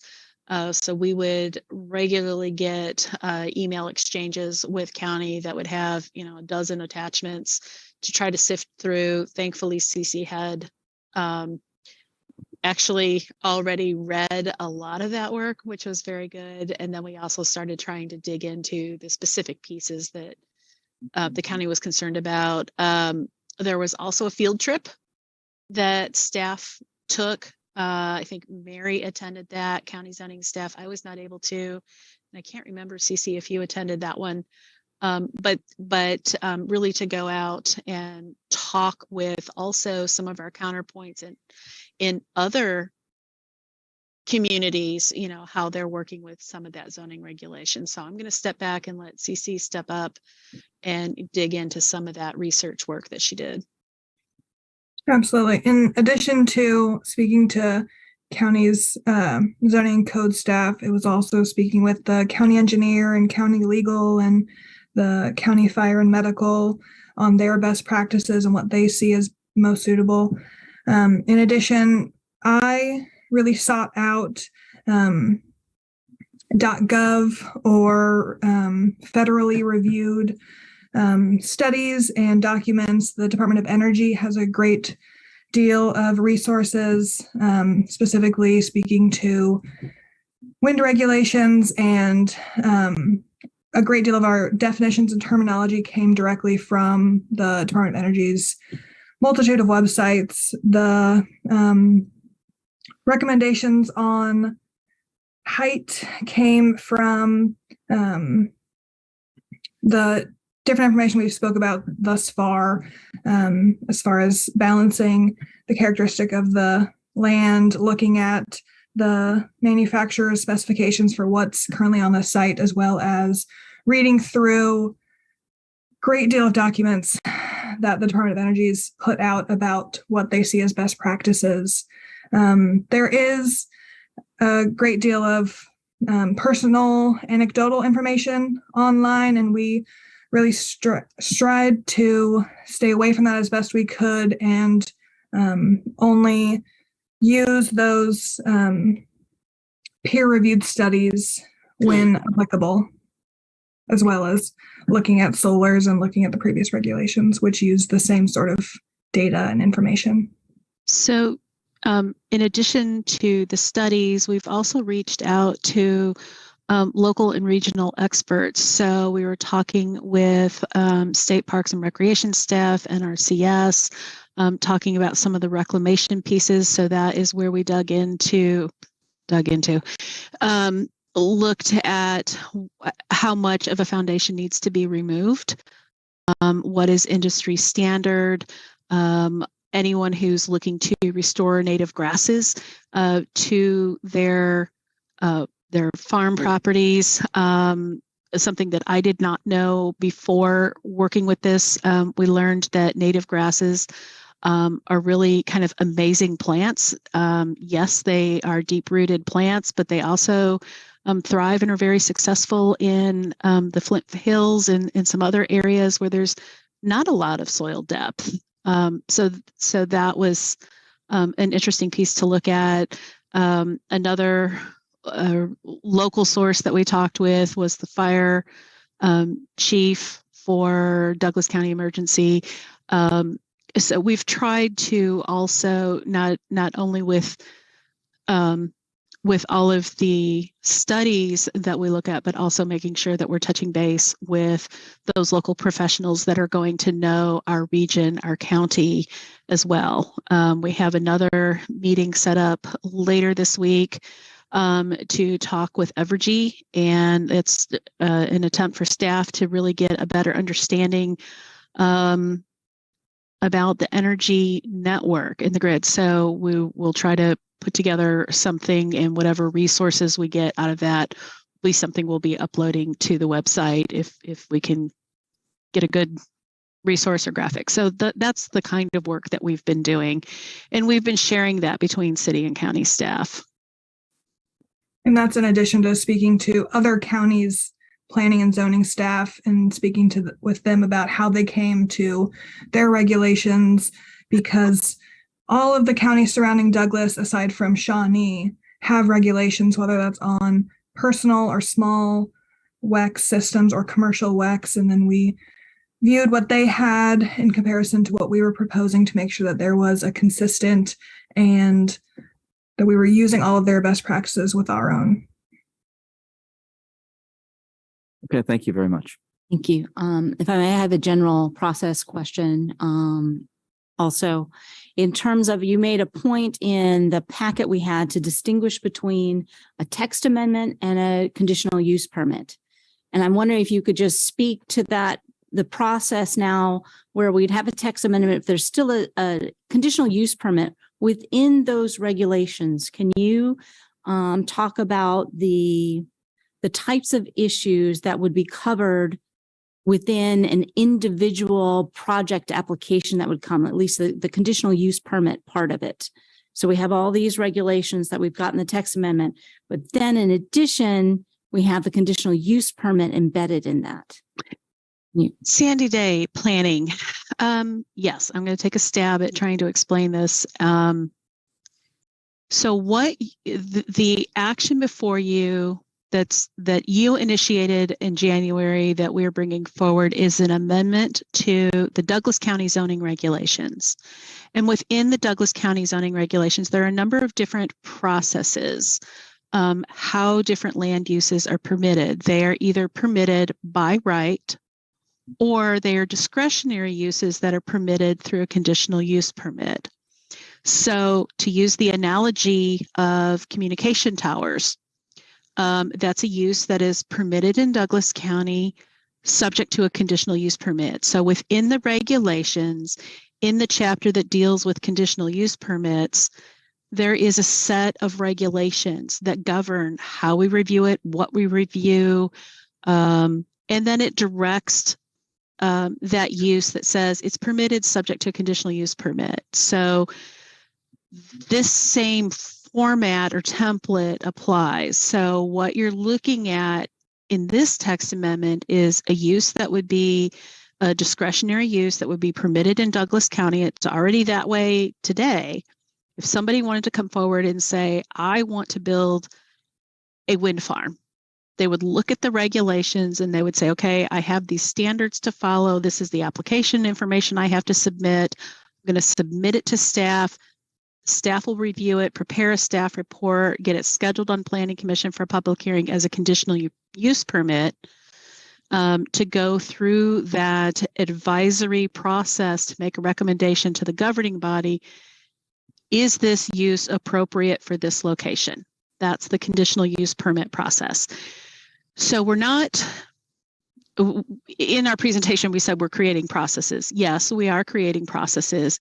And really that's that clarification piece. So within the scope or the universe of a conditional use permit, you have all of the application documents that are required to be a complete application as a conditional use permit. You have all of the design standards. So when we look at a commercial building, you have the density and dimensional standards, the setback, the massing, the height. This is that same kind of thing, but because this is a very particular use, density and dimensional standards are different. And so they get folded into the regulations in these subsections of what this use is in the code. And then we've also created those performance standards. And again, that's a component, an evaluation component of the conditional use permit. Is the project being constructed and managed and operated within the allowable parameters of what were set out in this text amendment or some other text amendment? Does that help explain it? Yes, I just wanted to make that distinction that within these text amendments, that when these standards, we also have this conditional use permit that can get very specific about a particular project and for a particular site. And there could be additional features of that permit that are very specific. Yes, Sandy Day planning. Yes, that's exactly the case. So while a text amendment talks about this particular use kind of globally, the conditional use permit brings it site specific. Great, thank you. That's my general question. Commissioner Thomas? Clarification, perhaps. I always ask for printouts of things rather than getting it off the computer. So I was given a 28-page, what I think shows the meat of what the initial regulations are proposed. Is that what I was given for staff? Correct. Yes. The revised regulations that we're proposing before you are 28 pages. Okay. And that is someplace that everybody can see. This is a question that somebody can see and ferret out on the internet themselves. Correct. That website that we put on the slideshow in a few places is www.lawrenceks.org/windregs, WINDREGS.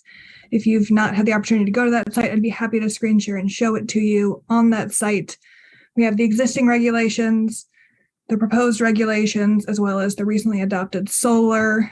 We speak to a bit of the history of the regulations and why they're being revised, as well as that timeline that was at the very end of our presentation with all of our proposed next meeting dates. Those are also listed on the website.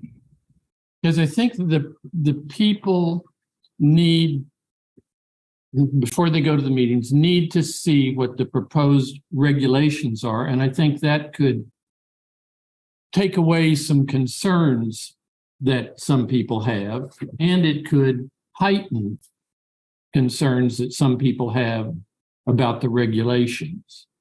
So at some time, are we going to sit down and go over specifically the 28 pages, page by page? Are we the Planning Commission? Are we going to do that? And if so, when is the time we are going to do that? Sandy Day planning. We will revisit the schedule and look at if that is where the commission would like to do, to go line by line. That may work as a study session to be able to dedicate that time, that specific thing, and get through that. We may need a little extra time. I don't know if in 90 minutes we could do all of it, or if we try to schedule, maybe do part of it at a mid-month, part of it in your January meeting. We can look at doing those kinds of things, or doing go through the application section, go through the performance standards, go through dedicated pieces of the regulation. If there are particular things that the commission has identified at this point in your preliminary review of the regulations that you are looking for more context, more research or background, if you want to let staff know those things, we can start gathering that data and providing reports to you at upcoming Planning Commission meetings. Because I have gone through this, but I know that 8 or 9 of us, 10 of us are probably smarter than just one, me. But I'd like to have everybody have a chance to go through all these regulations line by line and look at them, because there are things that, one, I don't understand. There are things in there that I think are too vague. I was very surprised when you said early on that there are some words, will, shall, should, that are mandated. Mandated by what?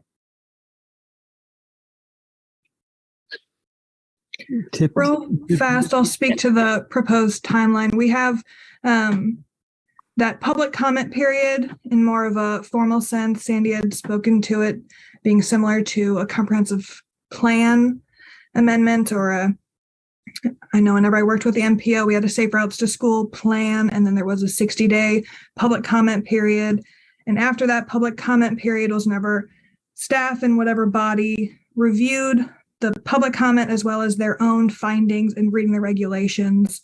So it may be most appropriate sort of after that public comments finalized, staff has been able to review all of what we heard, communications, which we've will accept both via that email address that we've talked about a couple times, as well as anything received via mail if people aren't interested in that web interaction. But sort of that public comment period is made for folks to have the opportunity to line by line to go through each piece to indicate whatever might be confusing or needs more clarity. And then we as a group can go through how we might change the regulations after that public comments period's done to address those things.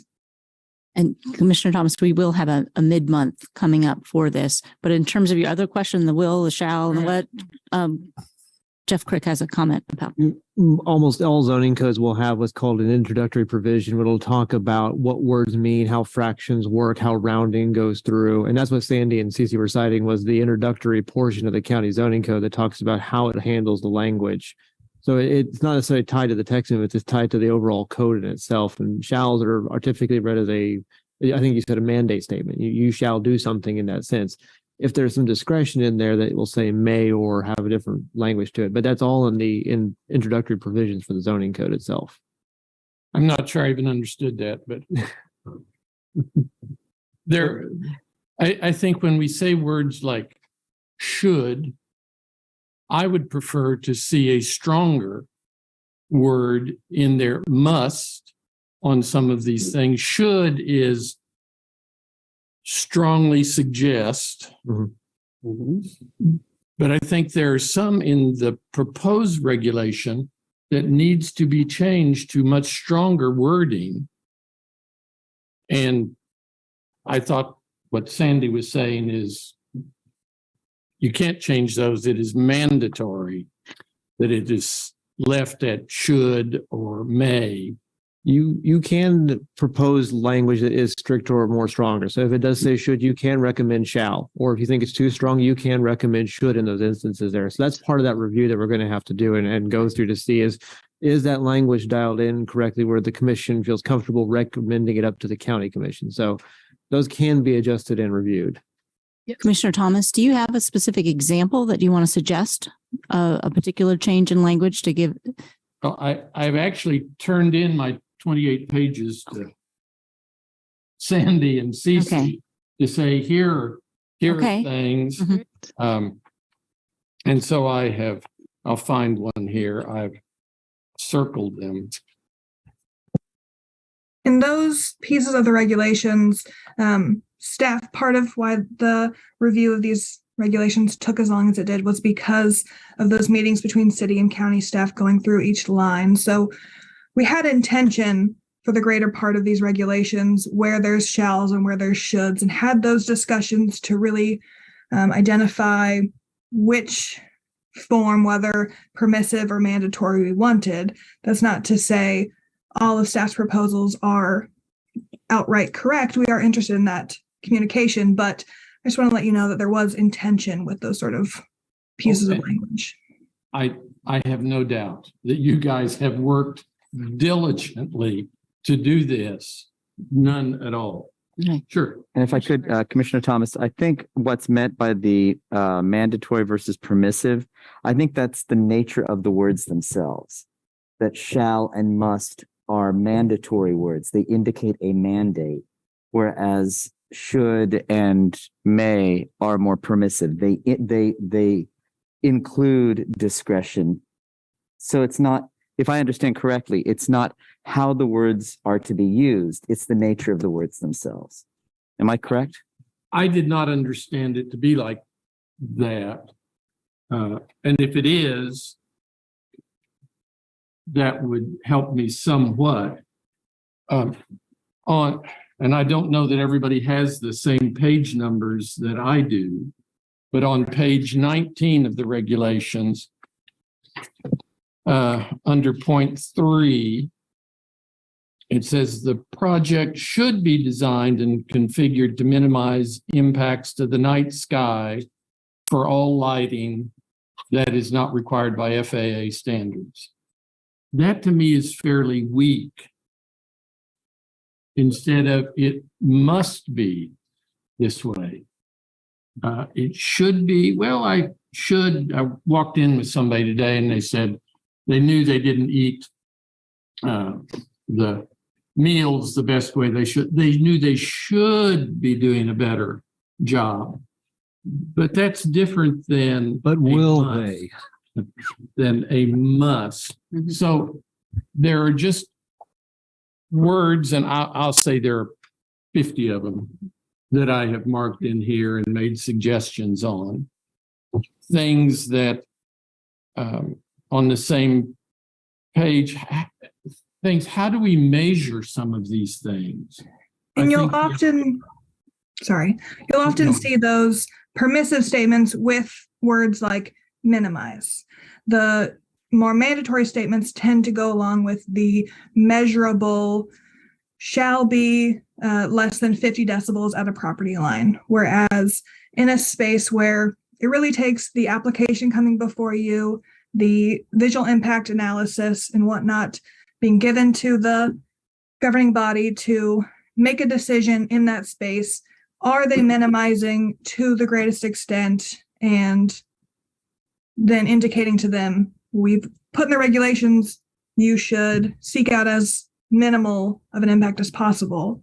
It's hard to say shall with phrases like minimize, and it's hard to measure things like how much it affects the night sky, especially in a way that then the county can regulate. Sandy spoke to making sure that our regulations had a way to enforce each of these different factors. And once there's additional measurements given, we have to find a way to take that measurement. And I think my sense is that out in the unincorporated area where the towers would conceivably be, that's what the people are looking for, though, are some hard data. How do you measure those things? Same page. In no case shall blade glint adversely impact public health, safety, and welfare. How do you measure that? What are the measurable things? I think that's what people are looking for. And if we can't measure it, if those are impossible things to measure, then I think we've really left ourselves open to just a lot of issues that will arise if we don't have measurable data, and yet we put down something that says, here's what we're going to do. I think that leads people that talk with me to feel pretty uncomfortable with some of the things. So I'm not sure how to strengthen all of the things. I can't tell you how to measure all of the things. And at the same time, I think we need to do that so we are not, and I know Mr. Anderson is here, and one of the companies you represent is NextEra, but to be fair to them, so we don't leave NextEra out hanging out there in the cold saying, well, gosh, guys, we're trying to do this, but we don't have a measurable way so we can satisfy. So I don't think it is fair to the companies that might want to come in here and have wind turbines. So it isn't just for the people, but it is for the company as well. I think these need to be strengthened, quantified, made measurable, if at all possible. And I have 28 pages of things that I've written. Yeah, well, I think that's an excellent first step, Commissioner Thomas, is sending that written document, of course, to Sandy Day. And then given those comments you've made, we now have an opportunity to look at each of those instances where you're concerned and have a discussion about what exactly the wording should be. And I would be more than happy, I couldn't run it off, but I'd be more than happy to give everybody these 28 pages. Yeah, so I think you've done a great job of articulating the scope, the magnitude, and how important it is to get into some of the details. And as an example, in the solar regs, this is the very kinds of conversations we had on every single line, and we questioned, the intent of shoulds and shalls, and made sure that where discretion was warranted, it was given, and where it needed to be tighter, it was not. I think you're describing that. I feel that same sense of responsibility to this work as well, I think you're spot on, my friend. Commissioner Carpenter. I don't know if those will help or make it even more confusing, but sometimes the proposed language has to say should if there aren't other guiding portions of county code that give specifics. Your example of lighting is one of those because there is a reference in here to the lighting subchapter in the county zoning codes, which governs that. The county is looking at night sky regulations, but we don't have those yet. So what we have is when we do a text amendment, one of the things that the county attorneys are looking at and everyone else that's looking at it, that staff and everybody is trying to compare notes between what we have code for and what we don't. So for lighting, we have code. So there's a reference. And so should is we want it to comply as much. We want it to comply with our existing rule, but we're not tied to anything. And there's also the consideration, can we go beyond for this specific use, can we go beyond what's required in the rest of the code until we amend like the lighting subsection of the zoning regs? So shoulds and shalls give leeway both to the county and to the developer as push and pull. Those are things that we can address in conditional use permitting with specific rules to make recommendations on. We can also recommend amendments, other amendments to county code. If we think something in here isn't adequate, we can start the process to amend the greater code so that we don't have portions of the overall code that aren't in compliance with the rest of our code, which is where the lawsuits happen. So it's just some consistency and there is flexibility built in, but your point is great about where do we not want flexibility and where should we leave some flexibility for what we do. And those are discussions we should have, really. I'll go into those weeds every day. I mean, those are fun.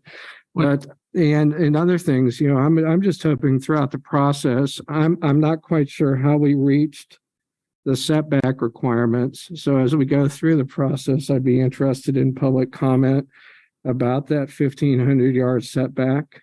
1,500 feet. 1,500 feet. Is it enough? What is there a better number? Where did we get the number from to start with? The heights between 80 and 110 meters, which when you add blades, we're talking 442 feet to 574 foot tall structures. We don't know what the results of the recent conditional use permit that's for a tower to measure winds. And what we've heard a lot of this is to give us that range for what our winds are here in Kansas. And we're not sure, but it'd be useful to have some of that information before we set a maximum or recommend a maximum height limit. So I'm interested in hearing more about that. We're talking about shadow flicker, and we have in here no more than 30 hours per year of impact on a non-participating household. I'm not sure where that comes from. But when we're measuring shadow flicker, I would like to explore the possibility of having shadow mapping done of each individual turbine. Those calculations are available.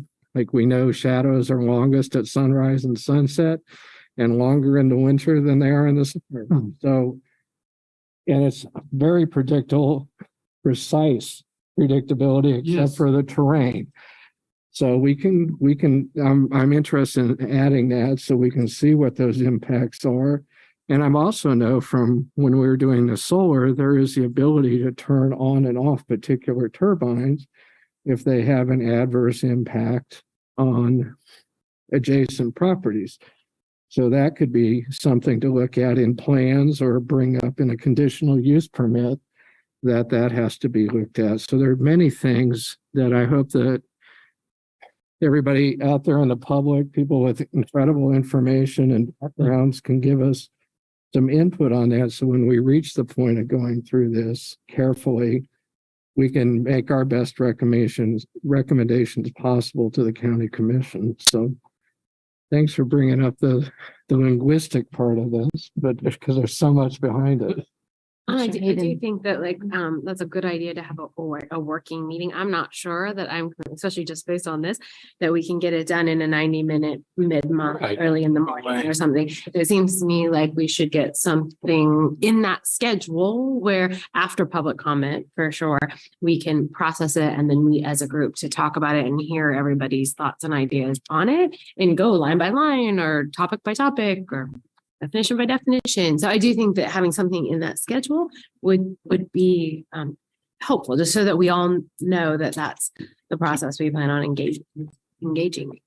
Well, if it is NextEra, and it could be any number of other companies, but they have a right to know exactly what this is. But so does everybody out there in the county. Every individual in the county has a right to know exactly what is in these regulations. So we don't run into all kinds of issues afterwards. Oh, well, I thought that meant, or, oh, I thought, oh, no. So those are things I would like to narrow down. And if there are reasons, my wife would certainly tell you that not everything I think is accurate and not everything I think is true. I am saying what I think is right. I am saying what I think I hear from people. Mr. Metzger lives out in the unincorporated area. That I hear from people in the unincorporated area that are concerned that we may have regulations that are not concrete and precise in what they say. And they are concerned about the future. And I think we have that obligation to go line by line through it as a body that we're going to recommend to the county commission. And for CC and Sandy, God love you for doing all you have done, and the zoning people and the engineers and I mean, so many people have put work into this, but ultimately it's going to come down to a vote for us, what we're going to recommend to the 3 county commissioners. And we all want to get the right thing done. We all want to get it as clear as we possibly can. And it's going to take more than 90 minutes. So on that topic, before we jump into anything that more specific questions we have, let me ask Jeff if do we need to take any action in regard to the meeting that's just been suggested at this point? Or is that something? No, okay. We've heard that loud and clear. We understand you guys want to do a line by line review. We'll take a look at the calendar and see where that suffice. Kind of thinking of something maybe along the lines of what we did with the comprehensive plan, where maybe you lose an entire day on a Monday to get to that point. Just kind of use that Monday for that purpose, and then have Wednesday be your business meeting if the schedules will allow for that to occur. So let us take a look at that and see if we can make sure that we can kind of keep that on track with the other application load that is coming in. But it does seem to be very clear that it would like a line by line review, and we can definitely make that accommodation. Thank you. I do think that it would be helpful if it was after at least some public comment has come in, because I know I certainly will be informed by what the public is saying and want to hear as much as possible before I sit down to just think through it with everybody here. If that's possible. Does the commission have an interest in making sure that the line by line review is after the public comment, or would you like it to be running during the public comment? I'm thinking after. I mean, honestly, I want to be able to think about and incorporate and hear what everybody is thinking and saying, so that I don't feel tied into something before I've heard a public comment, if that makes any sense.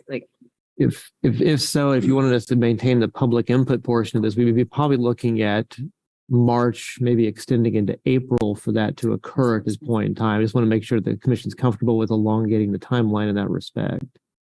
Because the last, if I didn't remember the date, but we do have a potential date for the last public comment period before we take a vote. There was a date, I think that was. I think it was March 20th, maybe.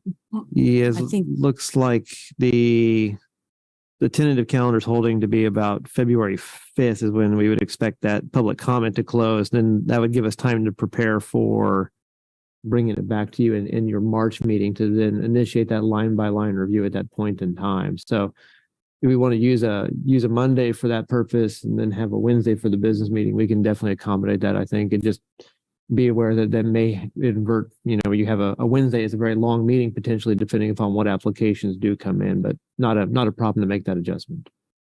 And I don't want to usurp that. I mean, if other people would rather have the conversation on line by line as public comments coming in, that's fine. Well, I think we can ask very specific questions about, figures in the regulations without the line by line review. I think the thing about the line by line review is it's when we're at a stage when we're fine tuning. And to do a line by line review followed by dramatic changes, we have to do it all over again, or at least portions of it all over again. So I think not necessarily after all public comment, but later rather than earlier, I think there's a big upload to bring all 28 pages in with context and understanding.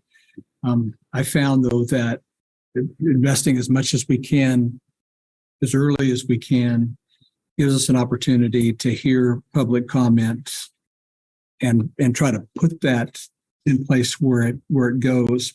Can understand that when we hear a concern, it might be addressed in some place, and we can provide that feedback back quickly. Again, it's a big upload to do that. So I'm not saying that we should all get completely 100% versed before we listen, but at least we ought to try to make this guy anyway is going to be working to make sure that I've got as comprehensive an understanding as I can as early as I can.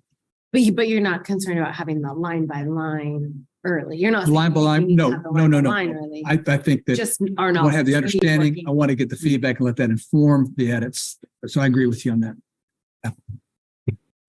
To me, I think what'll be helpful is once we start getting that feedback, if it can kind of be in the document, like here's what we heard about. What are we hearing the most about? What are the biggest concerns? And I think we're going to hear setbacks, height, shadows, flicker. I mean, we kind of know impact on birds. We're going to hear these things so we know kind of what we're going to get, but it'd be kind of nice just if we could kind of package these comments, unless it's too difficult, to let us know if we have other suggestions, other information coming in about particular topics that are in here, which will make it easier for us to look at it, because parts of this we're going to get bogged down on inevitably, just like we did with the comp plan, just like we did with solar in our meetings. But every time we made an option, we got a red line back that here's what was suggested by commissioners. Here's what we're hearing from elsewhere. And that was incredibly helpful as we went forward, because when we do get to our evaluation of this material, it's going to be open for public comment, and we're going to get more feedback on wherever we are with the version. And then it'll be at least one more meeting before we actually have a version to vote on. So And I would envision something very similar to what we did with solar, where you would see the red lines and the edits and have the notations about what was going on. I think that worked really well. And I think that would be what we'd probably carry forward, because I think you're used to it. The public's used to seeing it in that way. And also kind of, it's an inline tracking of a document. So you don't have to then jump out to see something else. You could then see, and I'll pick on the comp plan for that, where you had to jump out to look at a comment to then come back into the document. I think the way we handled solar was a great way to kind of process this going forward. And I think with all the work that's gone into this and the fact that it's on the city website and it could almost be a working document there. No one can add to it, but staff can show maybe a little as we go. It's entirely public as we go. And it gives us something to discuss that'll be in our packets, whatever the version is when the packet comes out. Something like that, so the public can see where the conversation is going also. That might be helpful. Yes, and I believe CC is trying to jump in a little bit with a comment regarding that. I saw you taking your, no? Looked like you were. Sandy Day planning and CC we may be sharing a brain at the moment on this one. Again, this is one of those skill sets that we are very fortunate to have with CC, having worked especially with MPO. So she has that experience and that skill set to take those narrative kind of comments that you expect to hear at a public meeting and be able to start to categorize those. And that's where you'll be seeing some other reporting information from staff. The what we heard analysis will be, okay, at the meeting, there was this number of people. They were concerned, the topics were, we're concerned about a height, or we're concerned about this particular piece. And we can analyze that and we can bring that back to you. Here's what the proposed text says. Here's what the public says. Here's the revised recommendation, or here's what the regulations say, here's what the public says, Planning Commission, where do you want to go with this information? So we will have that, and we will be bringing that kind of information to you forward as we have these public meetings. CC, is that where you were going with this? Yes, and that was absolutely a part of staff's communication internally, was our interest in both having the raw comments as they are both come to the commission, as well as a summary in the current timeline that we have proposed on the website and then on the presentation earlier. The public comment period closes, currently proposed to be February 5th, giving about 60 days. I think it's 61 days. And then that following February 20th, Planning Commission, we had proposed that at that meeting, staff brought forward the summary, giving us some time to really be thoughtful, create charts, create graphs, indicate where in the regulations we had the greatest number of comments. I did the same work in Boone County, Missouri, whenever wind regulations were being drafted. Went around the county to various community meetings, presented the wind regulations as they were written, and then compiled all of that public input and made sure that the community really felt heard and that the commission was able to digest as best as possible how the community's recommendations fit into the regulations, and then gave the commission a better sense of what the community wanted and where they wanted to see it. So that's absolutely a part of what staff's intending to do. And I'm excited to hear that you have interest in the same thing, because as you all have said, it's very important to make sure that the community feels heard in that way, and that staff is giving you all the information that we're receiving, which can be a lot sometimes, but it's wonderful to have a engaged community. How is the city planning on advertising or soliciting public comment? How are we getting the word out to everybody? Sandy Day planning. We are working with the city's media staff. So we've got the website. We will do kind of email blasts. There's been a handful of people that have been in regular contact with us. We have I will reach out to that same group as well to share that information that we're doing these meetings, and hopefully they will share that with their neighborhood, with their neighbors.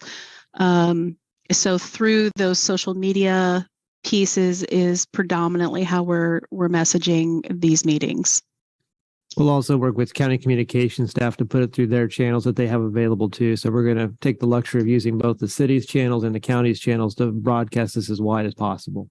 So are those just all the standard ways we've always done it? Because I would argue that just based on results, our performance and drawing attendance to those meetings isn't great. There's far smarter people about social media than me and how those things work and kind of go those things. But, we're going to try and get this out to as many people as we can as possible. It's always hard in the winter months to do this because there's a lot of weather that gets in the way and there's a lot of activities that will get in the way with people participating. But hopefully we can find some ways they'll get it out to maybe broaden that as much as we can. But it's the curse of public participation is it's you can be available, but it's got to be reciprocated to have it kind of go its best form. Yeah. So there's also the hundreds and thousands of people who watch these meetings online. Right? Sandy Day planning, it just Jeff's comment really kind of sparked my thought. While our immediate contacts are with city staff, we have a very close working relationship with county staff. So they are looped in. They are all bringing their contacts into all of this work as well. So when I said our city communications specialist, that is actually also including the counties. So that was something on my side. Thank you. The county's website is also linked to our website, and we've had a really active effort. I recognize not everyone uses the internet the same way that I might, but really trying to have as much information as available at all times as possible has been one of our main efforts. Just to tag on to, thank you, Cece, just to tag on to a point that Charlie made, I just didn't want it to get away. It is critically important for industry to be involved in providing information. I can't tell you how valuable that was in crafting the solar regs. It shaped so many things. It brought questions to mind, concerns to mind, solutions to mind that we couldn't possibly have gotten to without it. So please do stay engaged. Yeah. Just to piggyback very briefly and do a couple weedy things in terms of industry being there so we can ask particular questions. So for an example, I had a question about shadow flicker and the shadow mapping that Commissioner Carpenter brought up, which gets to this 1,500 feet setback. It's like just how flexible that is when we're talking about shadow flicker, knowing where the shadow falls. And I've also heard from just looking around at various industry presentations that they do have an ability to shut down the turbines during problematic time periods. So my question would be, what is the flexibility the regulations could have where you're determining setbacks based on this 1,500 feet, the shadow flicker, the ability of the industry to shut that off? So my question to an industry representative was like, how easy is that to go ahead and shut these down? I've heard that it's not exactly plug and play, but how long would we allow them to mitigate that situation? How much, like they say, okay, we can shut this down, but is it going to take them a year to shut it down? Is it going to take them 5 days to figure out how to shut it down? Those sorts of things. I think I'm wondering for staff in terms of the flexibility of using that technology and then asking the industry how they are able to do that, what their timeframes are. Hopefully they can deploy it. How quickly they can deploy it and how long the county is going to give them to deploy that. And the other question I have it's sort of a technical issue in terms of noise is when talking about 50 decibels of noise is one thing, but I'm also curious about the duration of that noise. It's one thing to have your dishwasher going. It's another thing when it's 24/7, 365 days a year. Like, how is that factored into a noise regulation? So there's just a couple of details I've been thinking about. So anybody else thinking about any little details? But that might be for another meeting. Those are another meeting. Yeah. Those are another meeting, but just to bring just the kind of details that we, so just to whet everybody's appetite for those kind of discussions. Reel those line items. Yes. Yeah. Will we have touch points like this going forward, like periodically where the public can actually come and talk to us in a forum like this? Or will it be all at the end? I feel like this is a good way for people to know what's going on. And I mean, is there going to be opportunities for Lots of options that are available, whatever the commission would like to do in those instances. If we bring it back for a line by line review, that would probably be the one touch point. If you wanted to bring it back intermittently for updates, we could definitely do that as part of your business meeting. So you could ask questions in that one. I'd hate to have a mid-month on that one because it is a little bit of a morning time. It's a little hard to get people to want to come to that. So we can schedule things in along the way if the commission would like to that one. It may not be more than a very simple update because we may not have a lot to produce or reply to yet, depending upon where we're at in the timeline. But just to have that sequence be available is fine. And as I read the timeline, it's actually the draft amendments staff is bringing to the Planning Commission. Was it 2 more times that we receive? Yes, we were. Times that we have a forum like this. That's perfect. I mean, I think that's perfect. So Yeah, we were expecting to bring it back at your January 23rd meeting and also at your February 20th meeting for updates and reviews on that one. I think that sounds good. any further comments for now? We will have plenty coming up from the I commission. just have to say this out loud. I'm thinking it. I'm sorry. So just as a practical matter, I'm sitting here imagining the Monday where we carve out the evening to do a line by line, and 10 people plus the number of folks from the community and have dialed in on Zoom are debating whether or not it should be should or shall.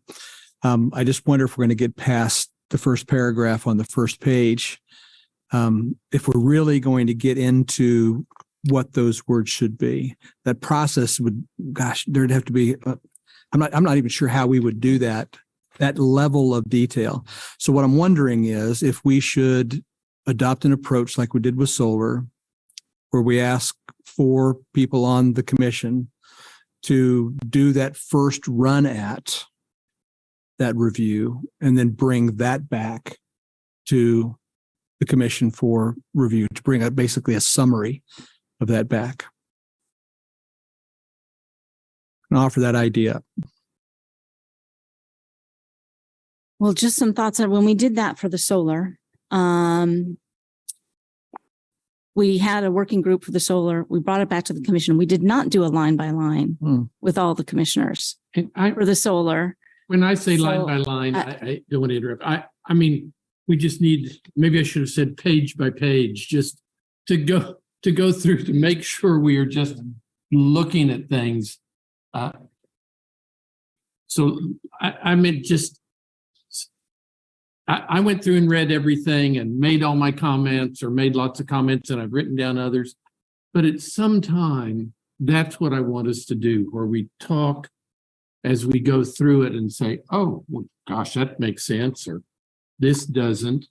And if it is 4 people or 8 people, whatever it is, but at some time, we owe this. We owe everything that we can do to the people out there to make sure that we have, that I need to make sure that I am doing what is right for the people that are here, that are online, that have called me to say, we are really looking at this because this is important. This is an important thing for you guys.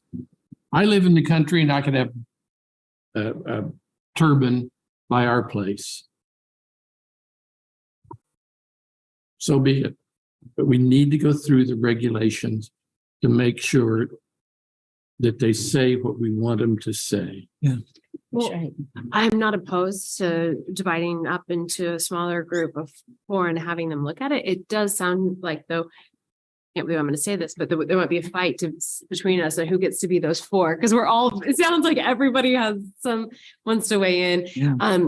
So I don't know if it's possible, but like, I'm new, but are there working retreats? I mean, obviously be open to the public, but we had an orientation where we were all together in one room learning about stuff. And so it seems to me like that kind of thing is what we're talking about here, not necessarily another way to get at it. Yeah. sitting here and people watching us go through line by line, but us just doing a working thing that people are welcome to participate in. And then whatever generates out of that, perhaps we have an open a physical open I like that too. space. Just thought. Given some of the logistics of that, I'd almost recommend you'd want to use your Monday meeting for that instead of having a separate item, because it would not have the room or the ability to do a lot of the configurations required under the bylaws to let you hold the meetings in the way that we do. So we're probably better situated to have it on the Mondays and those processes for that kind of an instance. But just a logistics item to take into consideration, I would just note. Could it be the same kind of a format as we do with mid-month? Just instead of 90 minutes, it's 9 hours? Yeah, I think you can run your business meetings in that very similar format. We did it with the comprehensive plan when we were doing its review. Was your entire Monday was 5 hours of going through whatever we were putting on the plate every month as part of that. So I would say that's probably a good format to do it, because you would have the technology in the room. Right. You would have a set meeting. People would know what's going on, and they could come and give public comment. And we have that mechanisms and space to take care of that here. So. Do I hear you saying that we need to have it here in this room? Or that we can have it where we where we held the retreat? I'm just wondering, because honestly, this is very cumbersome for me as like a working, I'm tactile. I'm a Luddite. Like I want to circle, I want to highlight, I want to talk to people. And this isn't my work type space. So I'm just curious. There's a lot more logistics that would go into using the Ad Astra room versus using this room that we'd have to take into account, and probably, staffing and other controls that we'd have to get in place to meet the Open Meetings Act requirement. This room just lends itself to that a little easier. So it makes it a little quicker for us to move around on that one. But so we can also fold the monitors down, maybe, if that would help out or something. So Like the way over there. But okay, thank you. I'm sure when I've seen big tables in the middle before. So if you need, I'm sure. Which are you do- horrible Yeah. for Mhm. recording us. But yeah, the requirement for Zoom does post some limitations on how we can arrange the tables as we may have previously done, but we can always explore options if we need to. Okay. So it sounds like there's some options with Monday meetings. Well, I like the idea of, we've used Monday nights as mid-months during the pandemic. I mean, right. We've done all of these options before. I think if the idea is we want the whole group to go through this, let's do it on a Monday and trust that you're going to adjust the schedule for that month. So if we have to do anything on a Monday night, it's going to be variances or something. Yeah. Something we can go through quickly and then save the rest for the Wednesday. But We got a tried and true method plan. We'll dust that off and bring it back out again. Great. But that might be good for like February or something after we have some comments. And that still keeps us within the timeline that's been set, which I think is good. And we'll do our best to honor the timeline as much as we can with kind of expanding that out.